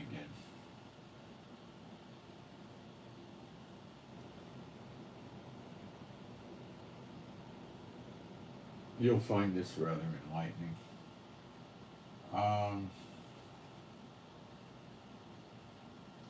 Verse 2. Therefore, behold, the days come, saith Jehovah, that I will cause an alarm of war to be heard in Rabbah of the Ammonites, and it shall be a desolate heap, and her daughters shall be burned with fire. Then shall Israel be heir unto them that were his heirs, saith Jehovah. That means that Israel's going to inherit the land of Jordan. So the chances of this king of Jordan, who wears gender clothes he shouldn't be wearing, is likely going to be overthrown. Or he could flip against us. Either way. Howl, O Heshbon, for AI, it's not artificial intelligence, it's the name of the place, is spoiled. Cry, you daughters of Rabbah, gird you with sackcloth, lament, and run to and fro by the hedges, for their king shall go into captivity, and his priests and his princes together. I think we're still in Jordan. Wherefore, glorious thou in the valleys, thy flowing valley, O backsliding daughter, that trusteth in her treasures, saying, who shall come unto me? Behold, I will bring a fear upon thee, saith Jehovah, saith Adonai Jehovah of armies, from all those that be about thee, and you shall be driven out, every man right forth, and none shall gather up him that wandereth. And afterward I will bring again the captivity of the children of Ammon, saith Jehovah. That's Jordan. Concerning Edom, that's Yemen, thus saith Jehovah of armies, is wisdom no more in Teman? That's the current day Hebrew word for Yemen, Teman. Means south. No more in Teman. Is counsel perished from the proof? See, it's not in Jordan like the church people teach. Now, all these Bible prophecies line up with current events fantastically well, don't they? Oh yeah. Is counsel perished from the prudent? Is their wisdom vanished? Flee you, turn back, dwell deep, O inhabitants of Dedan. That would be in Saudi Arabia. I will bring the calamity of Esau upon him, the time that I will visit him. Well, the Saudis are very hateful, spiteful, arrogant, prideful people. If grape gatherers come to thee, would they not leave some gleaning grapes?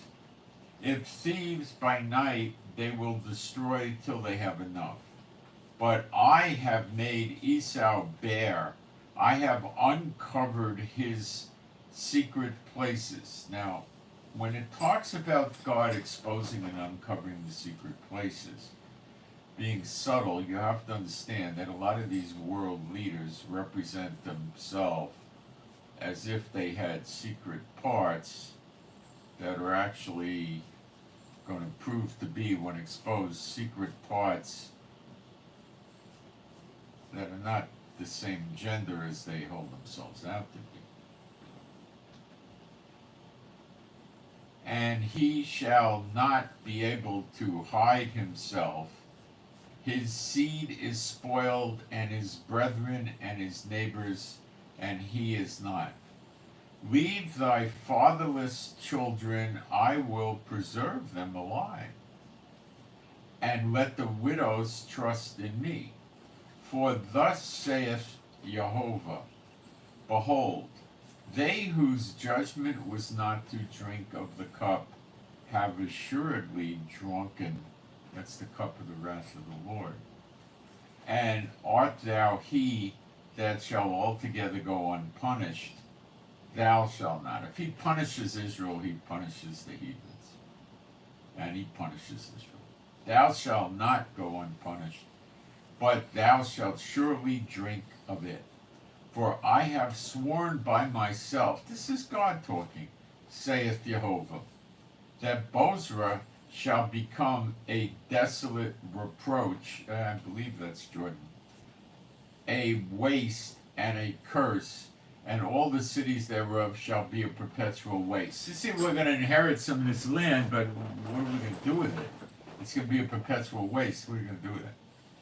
I have heard a rumor, and of course that hasn't happened yet. I have heard a rumor from Jehovah, and an ambassador is sent unto the heathen, saying, gather together and come against her, and rise up to the battle. For lo, I will make thee small among the heathen, and despised among men. The terribleness hath deceived thee, the pride of thy heart, O thou that dwellest in the cleft of the rock, that holdest the height of the hill. Though thou shouldst make thy nest as high as the eagles, or the eagle, I will bring thee down from thence, saith Jehovah. Also Edom shall be a desolation. Every one that goeth by it shall be astonished, and shall hiss at all the plagues thereof. So Edom is Yemen, and you could see here they're going to get it. Their time is up, and it's on the way. As in the overthrow of Sodom and Gomorrah, and the neighbor cities thereof, saith Jehovah, no man shall abide there, neither shall a son of man dwell in it. Behold, and these are all, look how arrogant and prideful they are. The general gets up there with his chin up like Mussolini, you know, was it El Duce or whatever he called himself, you know. You go like that, you know, no. Watch. Behold, these are godless people. Behold, he shall come up like a lion from the swelling of Jordan against the habitation of the strong. But I will suddenly make him run away from her. And who is the chosen man that I may appoint over her? Her is Israel. For who is like me, and who will appoint me the time, and who is that shepherd that will stand before me? It's either Yeshua or his two prophets, Elijah and Apostle John. Therefore hear but I don't see Yeshua down on the earth at this time, so I would put it on Elijah or Apostle John. Therefore hear, it could be Yeshua too.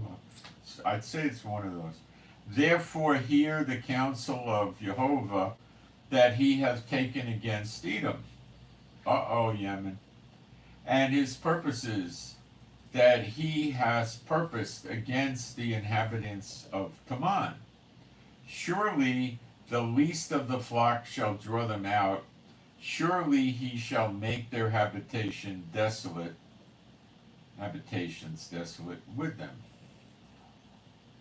So their houses, apartments, and so forth are going to be kaput too. The earth is moved at the noise of their fall. This is going to be quite a blast, or whatever is going to hit it.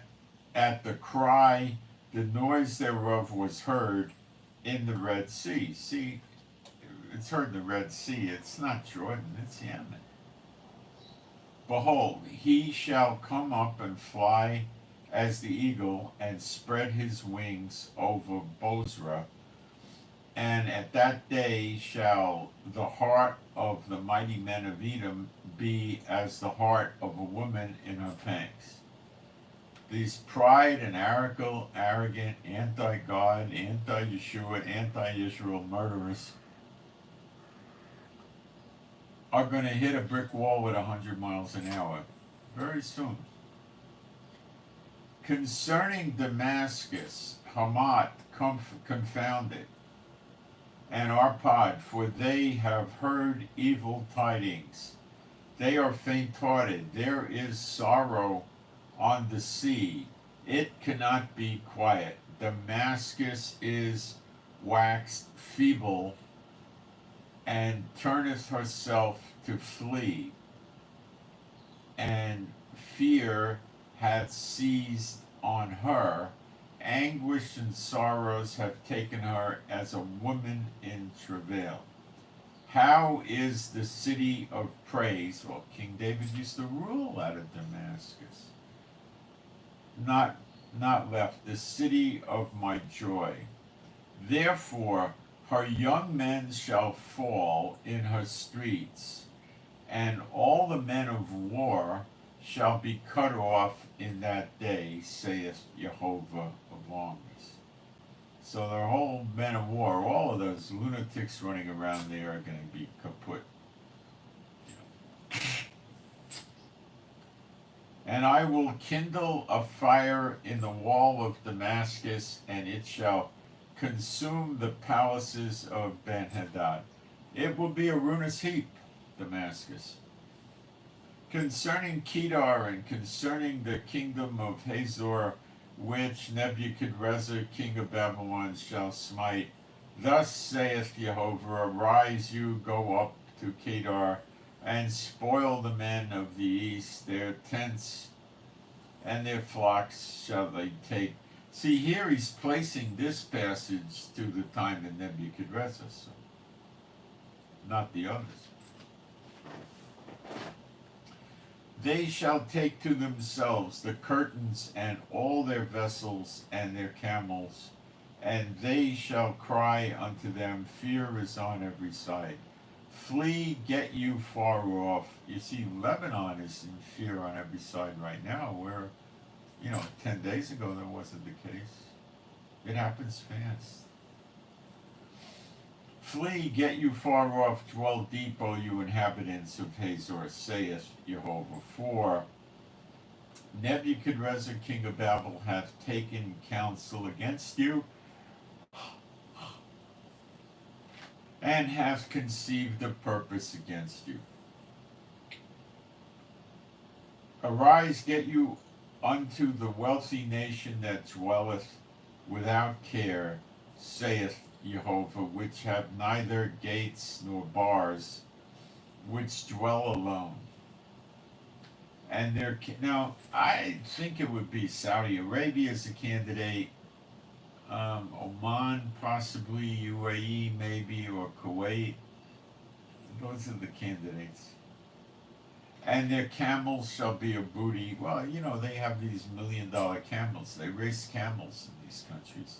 Camels go faster than racehorses. And the multitude of their cattle a spoil. Oh, these guys buy, Brahmin bulls for $500,000, $2 million. They throw their money around on all this stuff. The cattle will spoil, and I will scatter into all winds them that are in the utmost corners, and I will bring their calamity from all sides thereof, saith Jehovah. Well, it sounds like they're going to get hit on all sides.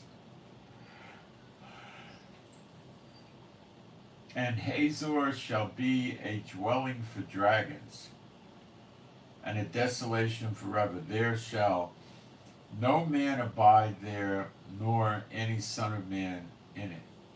The word of Jehovah that came to Jeremiah the prophet against Elam.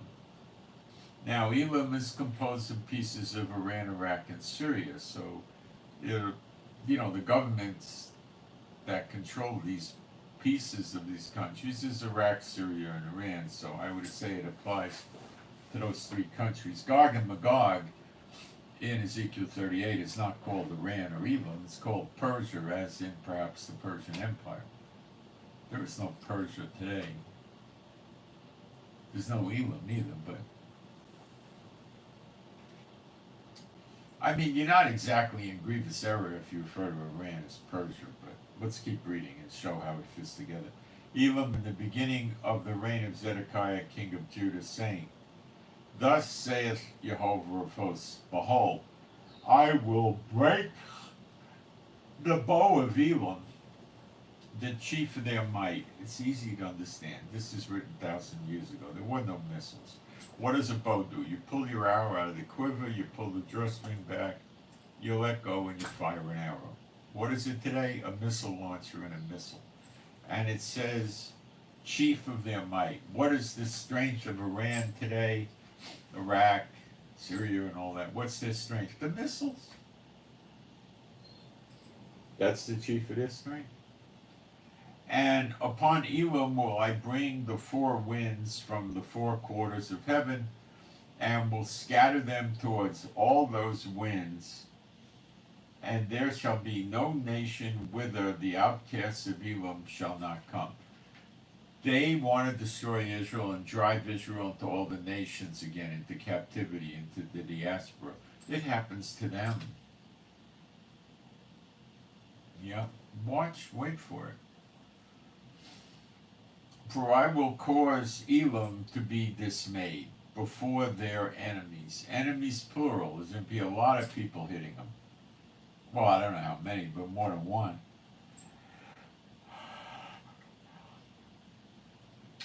Before their enemies and before them that seek their life. We're going to be going after them to kill them. Will Israel be in on this? Probably. And I will bring evil upon them, even my fierce anger. Dum, dum, dum, dum.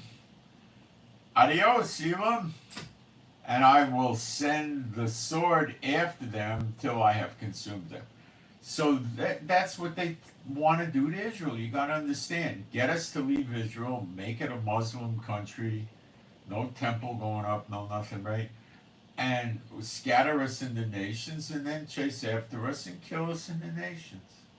The final solution. And it happens to them. They get a final solution. I will send the sword after them till I have consumed them. That means kill them. And I will set my throne in Elam. That doesn't mean God's going to reign from Elam. The throne is where the seat is, the judgment seat.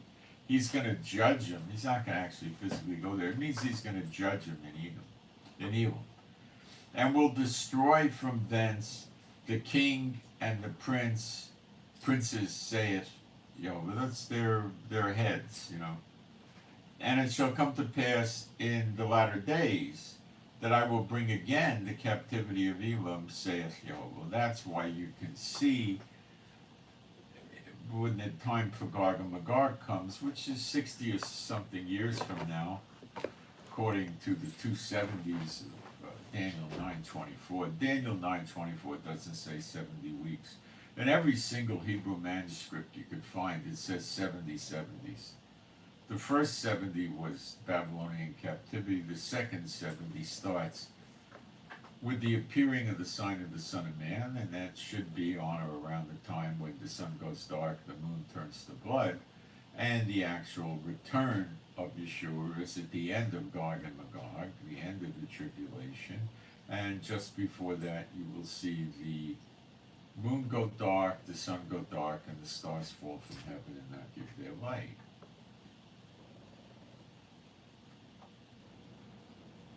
Okay.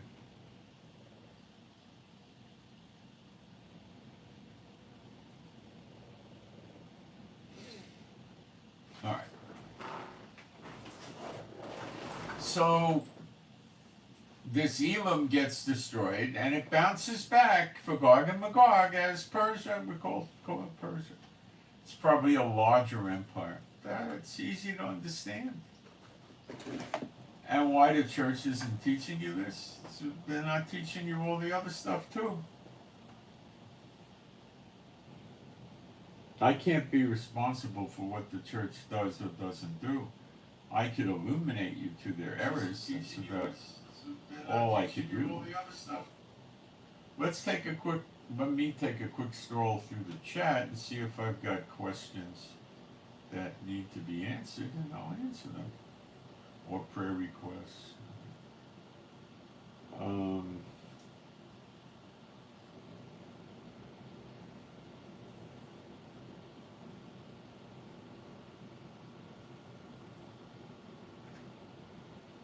People want to put up Trump. I'm not going to take it down. Iran will have no assets. They'll have no assets. They'll have no land. Israel may very well fly into Iran and blow up their oil business and their gas business. And they'll go nuts. I don't know how Iran's going to go nuts. They may try to run Hezbollah themselves. My wife is big on this theory. It's a decent theory, but I don't think they're going to do it. But maybe I'm wrong. It's an okay theory, don't get me wrong. I'm just not leaning that way. Okay? I mean, I could see them sending 25 or 50, officers over there to try to take over. It'll never work. It's like a British officer coming to an army in Russia and trying to take over. It's not going to work.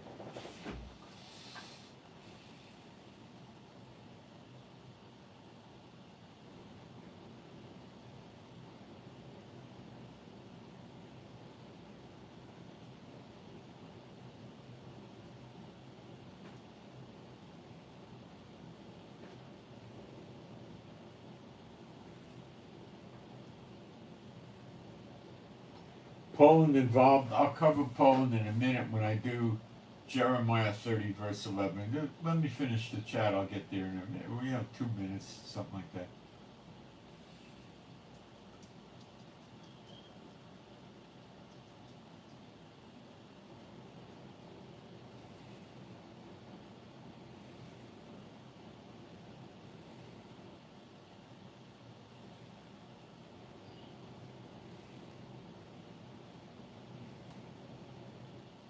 Oh, you've been to churches as they call your local congressman. Very good. I'm glad they did it. I have never heard of it. Yeah, it's too late. Time's up. It's coming.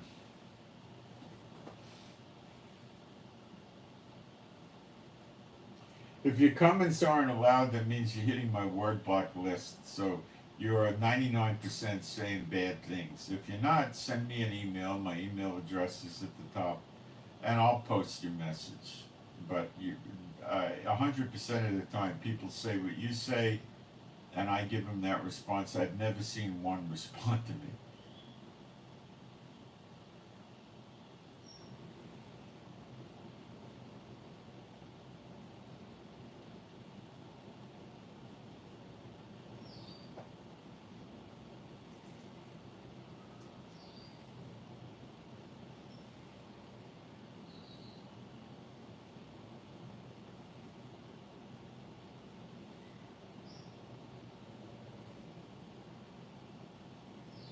I wear sunglasses because I spend a lot of time on the screen, get polarized, they knock out the blue light to a good extent, and they make my eyes more relaxed.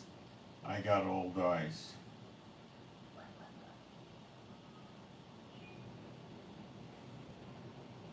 Oh, we have a God hater here. Go back to Europe where you belong, all this stuff. Well, we'll just send him down the road.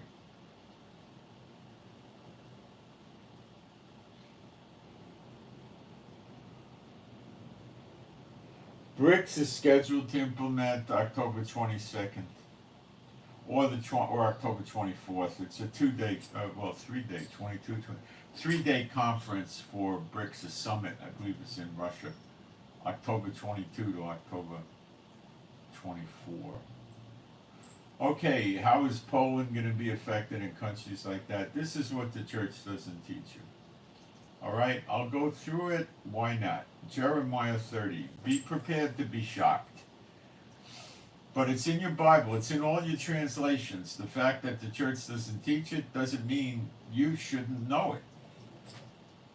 The word, everything in the Bible is good to know for edification and everything else.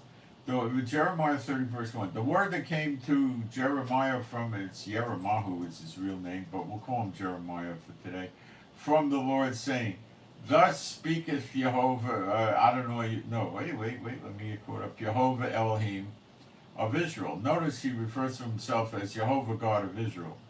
I never saw him refer himself as Jehovah God of the denominations that are divisive and have different doctrines.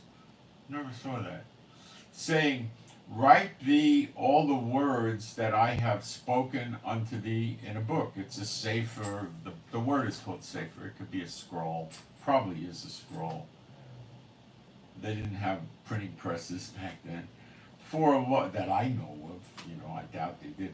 For lo, the days come, saith Jehovah, that I will bring again the captivity of my people Israel and Judah, which is Judah in English, saith Jehovah, and I will cause them to return to the land I gave to their fathers. We covered that. It's about 100 times bigger than what we have now. And they shall possess it. And that is a sovereign truth, yet unfulfilled in its wholeness. Israel is not here. Those are the 10 tribes. What here is now is maybe a third or a fourth of Judah that we know about, and not many are here. And these are the words that Jehovah spake concerning Israel and concerning Judah. For thus saith Jehovah, we have heard a voice of trembling, of fear, and not of peace.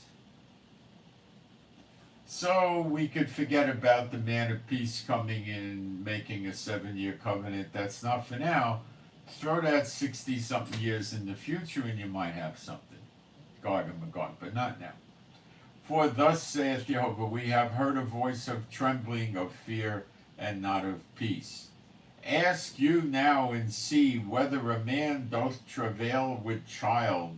Wherefore do I see every man with his hands on his loins as a woman in travail? Now these are the Israelites so scared in Zechariah 12 when we're surrounded and they lay siege to us that they're clutching their guts and they've got pains from fear in their guts like a woman in travail. Travail is the actual process of giving birth. In other words, the cervix is dilated, the water broke, the baby's crowning. That's travail. Okay?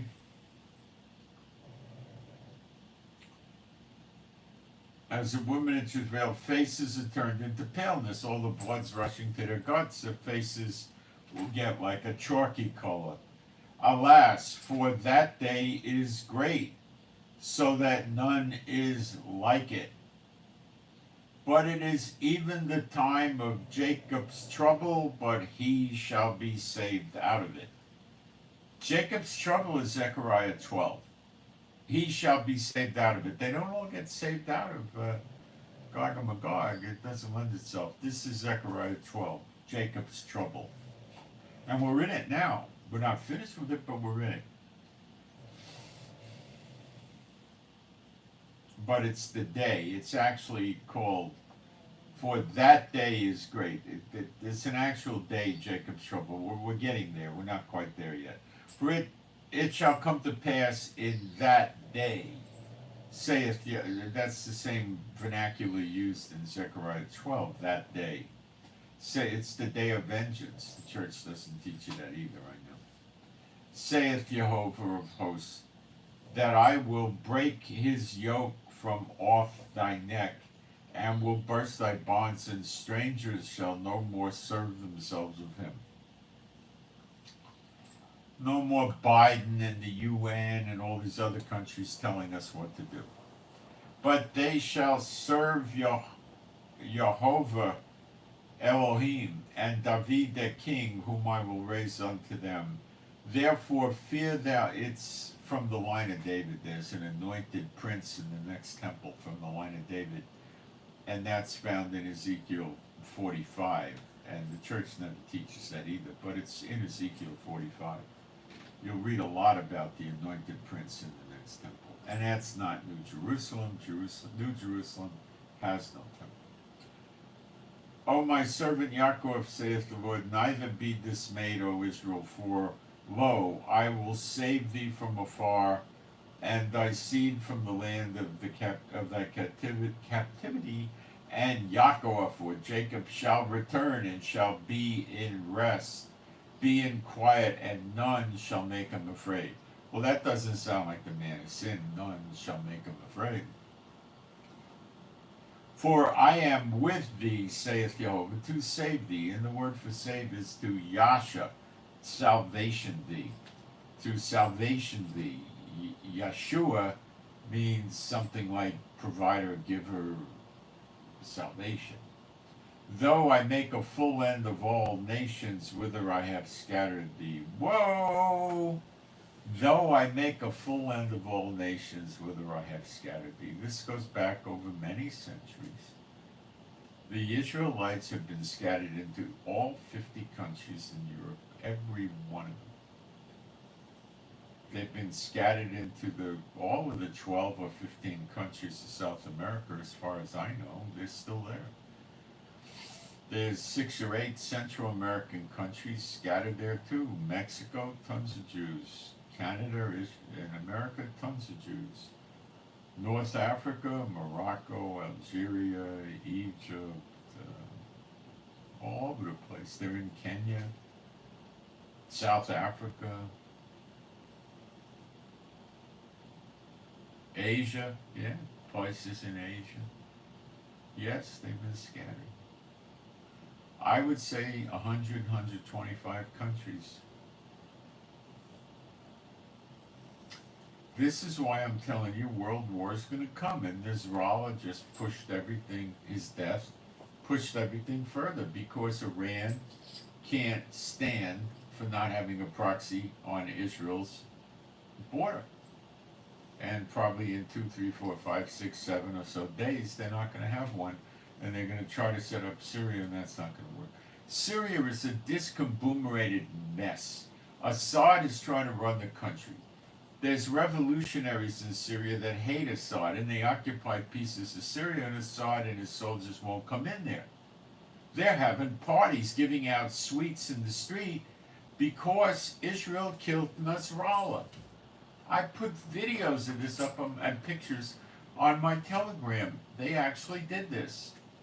Turkey goes into Syria and kills the Kurds in northeast Syria. There's American and British bases all over Syria. Should I keep going? You got militias from Iraq and Syria there. You got Iranian IRGC troops there. And you even have a small amount of Russians there and a few assets from Russia. Syria's a mess. And Iran's making a poor choice trying to use it. We'll just keep blowing up their weapons, that's all. And we're going to start getting more serious. We're going to start blowing up their IRGC more and more. So, though I make a full end of all nations whither I have scattered thee. Guys, that's in the Bible. It's prophecy, and that's it.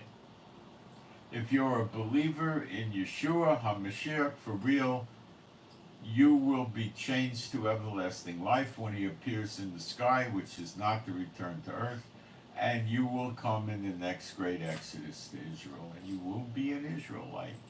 All Israel shall be saved. He is the king of Israel. He calls you his brethren.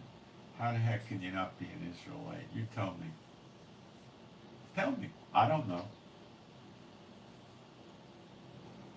He calls you his brethren. You worship the king of Israel, Yeshua HaMashiach. You worship the high priest in the order of Melchizedek, Yeshua HaMashiach. He's going to be enthroned next to the glory God of Israel, which is that angel that God put his name Jehovah in Exodus 20, verse 23, who was the angel with the children of Israel in the desert with Moses and Aaron. That's Michael. He's going to be seated next to the glory of God of Israel in New Jerusalem, Yeshua Wilman. How can you be a non-Israelite? If you still think you're a non-Israelite, if you still want to believe that you're with the church and you stand next to Israel, Satan's making a monkey out of you, and I'll prove it to you. Revelation 21. Not only is Satan making a monkey out of you, your pastor is too.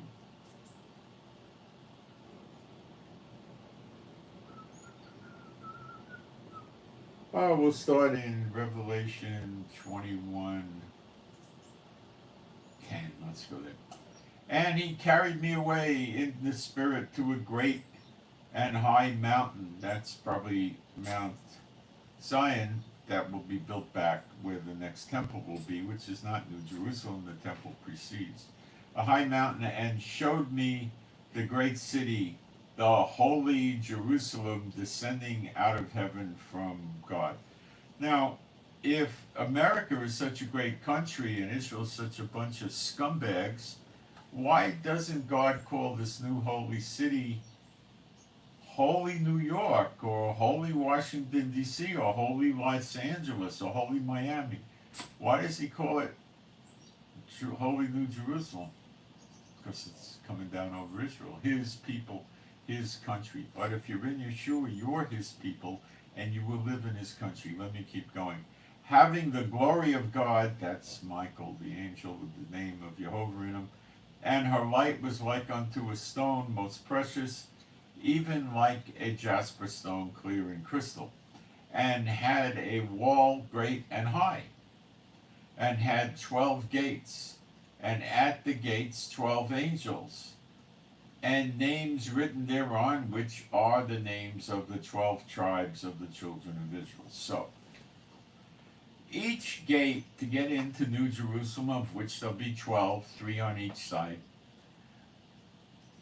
is named after one of the tribes of Israel and guarded by an angel. It's actually made out of a giant pearl. So, if you're going to say you're a Baptist or a Presbyterian or a Catholic or a Church of God or whatever, what gate are you going to go in? There's gates from Naphtali, Asher, Levi, Judah, you know, Dan, but where's the church gate? Where's the church gate?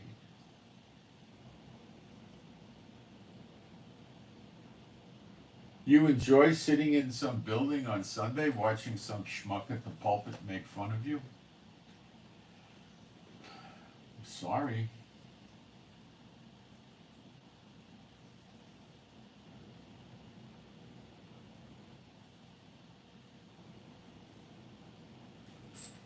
Yeah, all the nations are going to be destroyed. And what I did is I worked it out for you. You can see how it's coming down.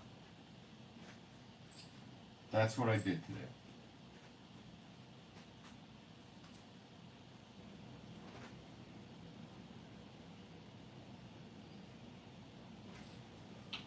Let me see what's cooking in the chat. If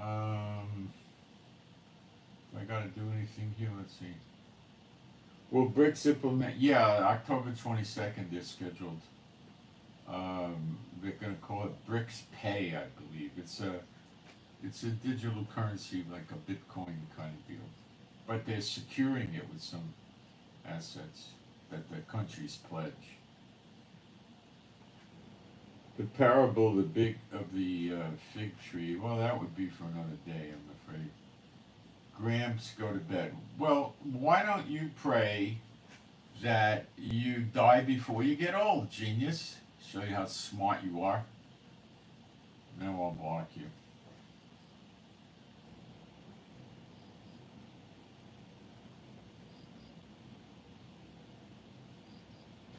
Okay, there are some prayer requests, and that's especially important to the people that made the prayer requests. Okay, PC, Papa Charlie, PC, Papa Charlie, pray for the power, electric power, to stay on until a downed tree is removed. The storm knocked the tree down. So far the electricity is still on, but it might affect the electricity where it's leaning. So PC, pray that the power stays on until a downed tree can be removed. The next one, I just have one initial for, S as in Sierra. S as in Sierra. Pray for help with marriage troubles for S as in Sierra. The next one is ES, Echo Sierra. ES, Echo Sierra, healing. Pray for healing. A dam broke in North Carolina and Tennessee, causing flooding. It took out I-40. An emergency was declared. Pray for the believers there in Tennessee and North Carolina to not have to leave their homes, get flooded out or hurt, and pray for their pets too. Okay? Now, let's see how many people just left, because I'm going to get to the good stuff. I imagine a bunch just left. Nope, not that many. Okay, spiritual warfare. We unleashed spiritual warfare on Nasrallah a few days before. Alright. Next subject of our spiritual warfare, Khomeini in Iran. And his generals and the members of the Iranian parliament and the political elected officials and the Iranian intelligence service and all the generals in their military. Spiritual warfare, toss salad, whole enchilada. Cut them off from their unclean spirits. I suggest a 6-month period of time. Kick the unclean spirits out of them. Tell them they go to the place where unclean spirits stay when they leave somebody, and they have to stay there for 6 months. Cut them off from appearing or helping, guiding, leading, directing, lying to, or deceiving, using people or unclean spirits or other means at their disposal for 6 months. And then when you're done, you might want to ask Father God Jehovah, B'Shem Yeshua HaMashiach, to make it so. Some of these complex commands, like what we're doing, the dumbbell unclean spirits may not understand it. Seriously. So throw it up in prayer to Father God Jehovah to make sure it comes to pass. So we want to do this for Iran, for Yemen, Iraq, Jordan,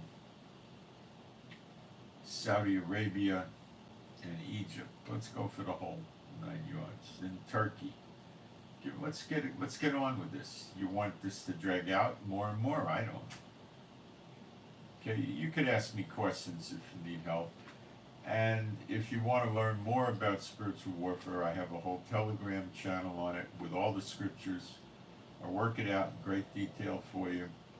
And all you got to do is send me an email. My email is in the lowest line down in the description box. It's also in the chat. At the top, it's Israel Giving with the digit 7, Israel Giving with the number 7 at gmail.com. And just put in the subject header spiritual warfare, and I'll send you the invite link. You, as far as I know, you do need the app, which is Telegram Messenger. Telegram is free, the app's free, it's all free. Everything's free. There's no special, if you pledge $50 a month, you can see these videos. I don't do that. The Lord said, freely you have received, freely you shall give. And I know that there's people that sell books and DVDs and seats and prophecy conferences, but that's against the teachings of Yeshua. And I know that some people in the Messianic congregations call themselves rabbis, and Yeshua said, call no man rabbi. Yet they do it, and people sit under them. Well, are these real believers that defy the words of Yeshua like that? Well, they could be immature new believers and so forth, but they shouldn't defy the words of Yeshua like that. That's not going to help. Let's see, somebody put something in here.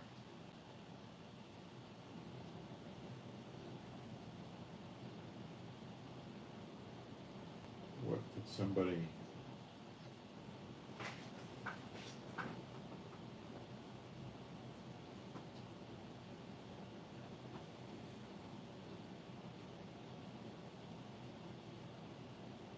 The Lord rebuke you to all unclean spirits.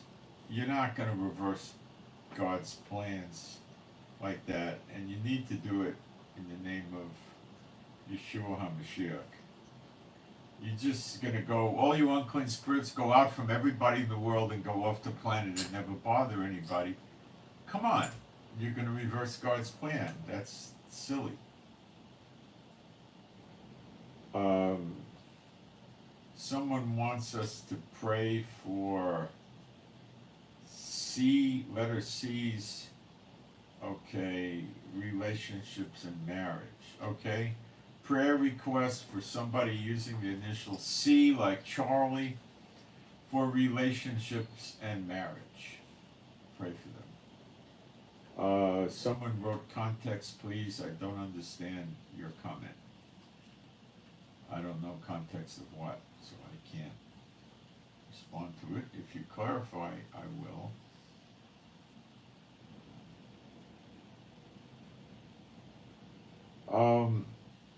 Rebuking the spirits you could do, but that's not throwing them out. Always with spiritual warfare, go back to the scriptures. And let's go back to the scriptures. Mark 16:16. He that believeth and is baptized shall be saved, but he that believeth not shall be damned. And these signs shall follow them that believe. In my name they shall cast out devils, and they shall speak with new tongues. Okay, they shall cast out devils. People that are believers are supposed to do this. I would say 99.9% of the church never did it, of the churches.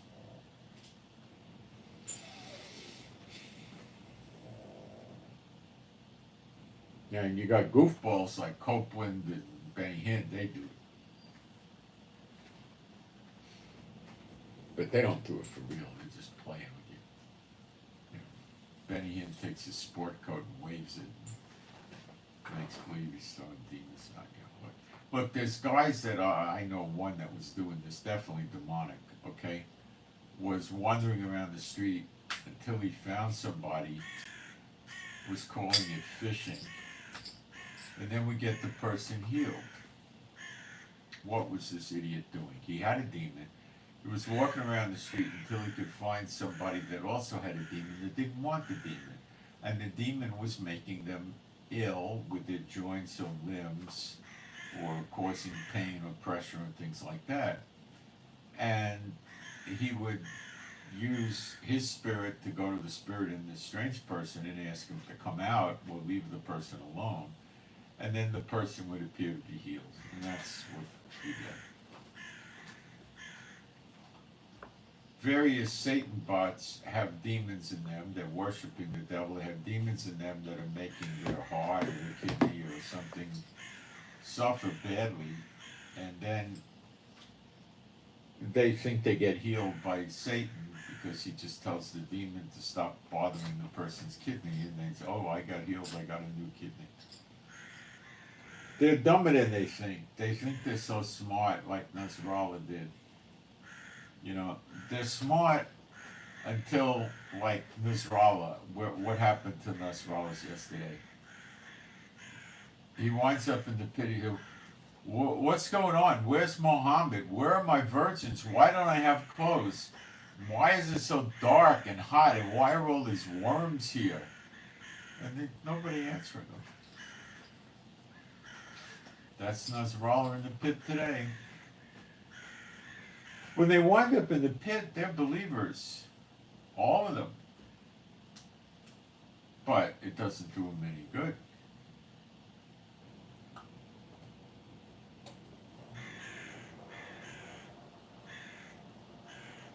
God gives them free will. You know, he doesn't put them on a precipice 12,000 feet up in the air and have them hang on by their fingernails and say, my God, will you serve me, or you want to fall down the precipice? Well, they're all going to say, yeah, you're God, I want to serve you. But then they'll just do what the angels in heaven did. A third of them rose up and tried to throw God out of heaven. They'll just do that again. That's all. God knows that.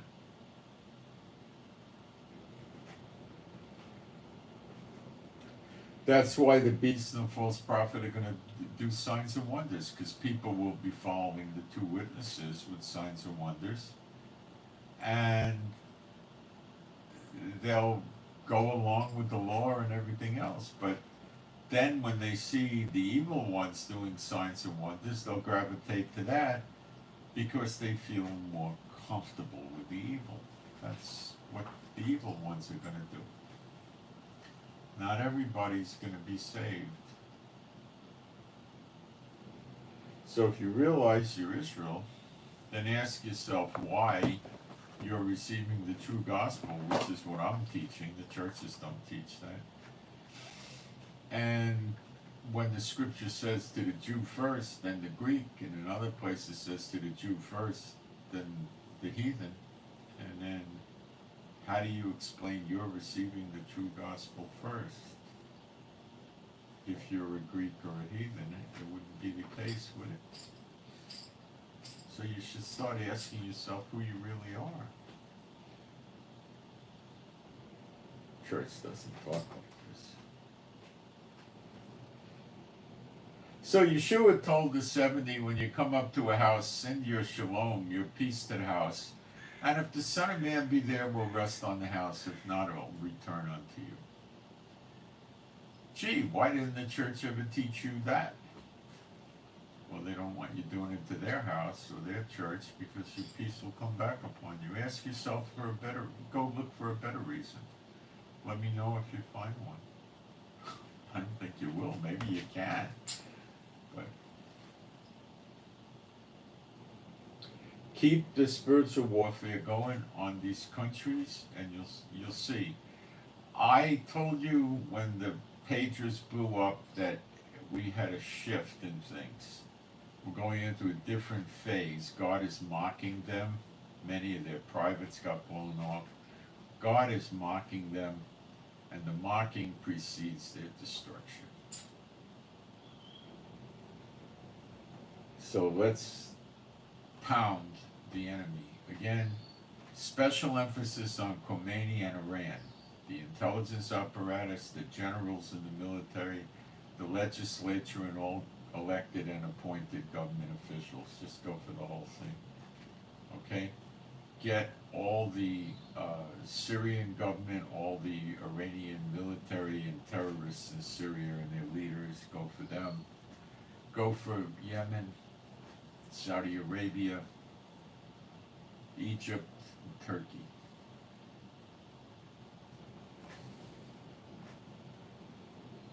So let's see what kind of results we get. Nasrallah was rather encouraging. Let's see what happens next.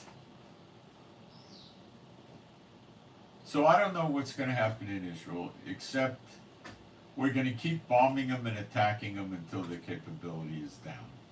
Okay? And expect America to do more bad things to Israel. But at the same time, Iran, Iraq, and Syria are going to get wiped out. Yemen's going to be a wasteland. Yeah, it's all going to come.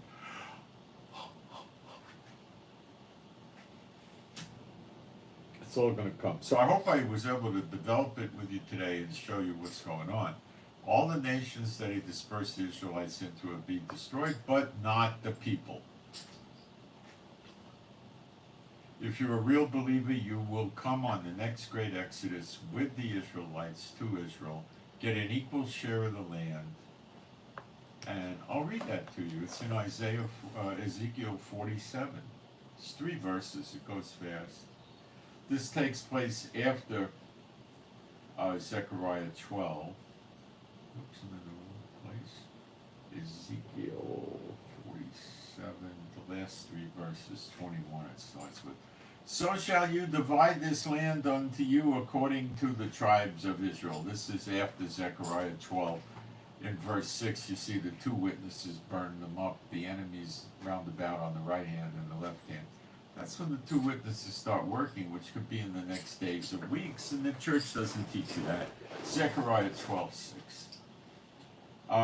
Ezekiel 47:22. And it shall come to pass that we shall divide it by lot for an inheritance unto you, and to the strangers that sojourn with you, among you, which have begot children among you, and they shall be unto you as born in the country among the children of Israel. They shall have inheritance with you among the tribes of Israel. And it shall come to pass that in what tribe the stranger sojourneth, there shall you give him his inheritance, saith Adonai Yehovah. So when they come on the next great Exodus, whatever tribe, which is going to be very soon, whichever tribe they're, coming on the Exodus with, that's the tribe they're united to eternally. Them and their children and their grandchildren and great-grandchildren and so forth. Great-great-great-great-grandchildren. They're all going to be in that tribe. They're going to get an equal share of the land for free. Okay? And they now know what gate in New Jerusalem they're going to walk through. Also in Ezekiel 48, the next temple has gates around it, with each gate named after one of the 12 tribes also. I didn't cover that. It's in Ezekiel 48. So, none of this they teach in the church, yet it's right there in your Bible. They teach crap,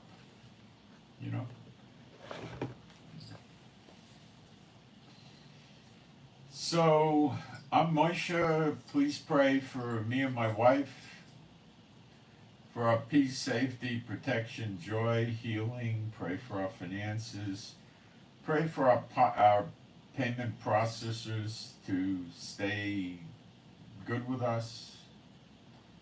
And keep praying for my packages to get to me in Israel. There's a problem there with the government customs or something. I don't know. It's more the shipper than the government. It was the shipper that made the problem. And pray for better Bible studies, better videos. Pray for the peace of Jerusalem. And I hope you got something out of this. Let me check the chat and see if there's anything I need to do here with questions.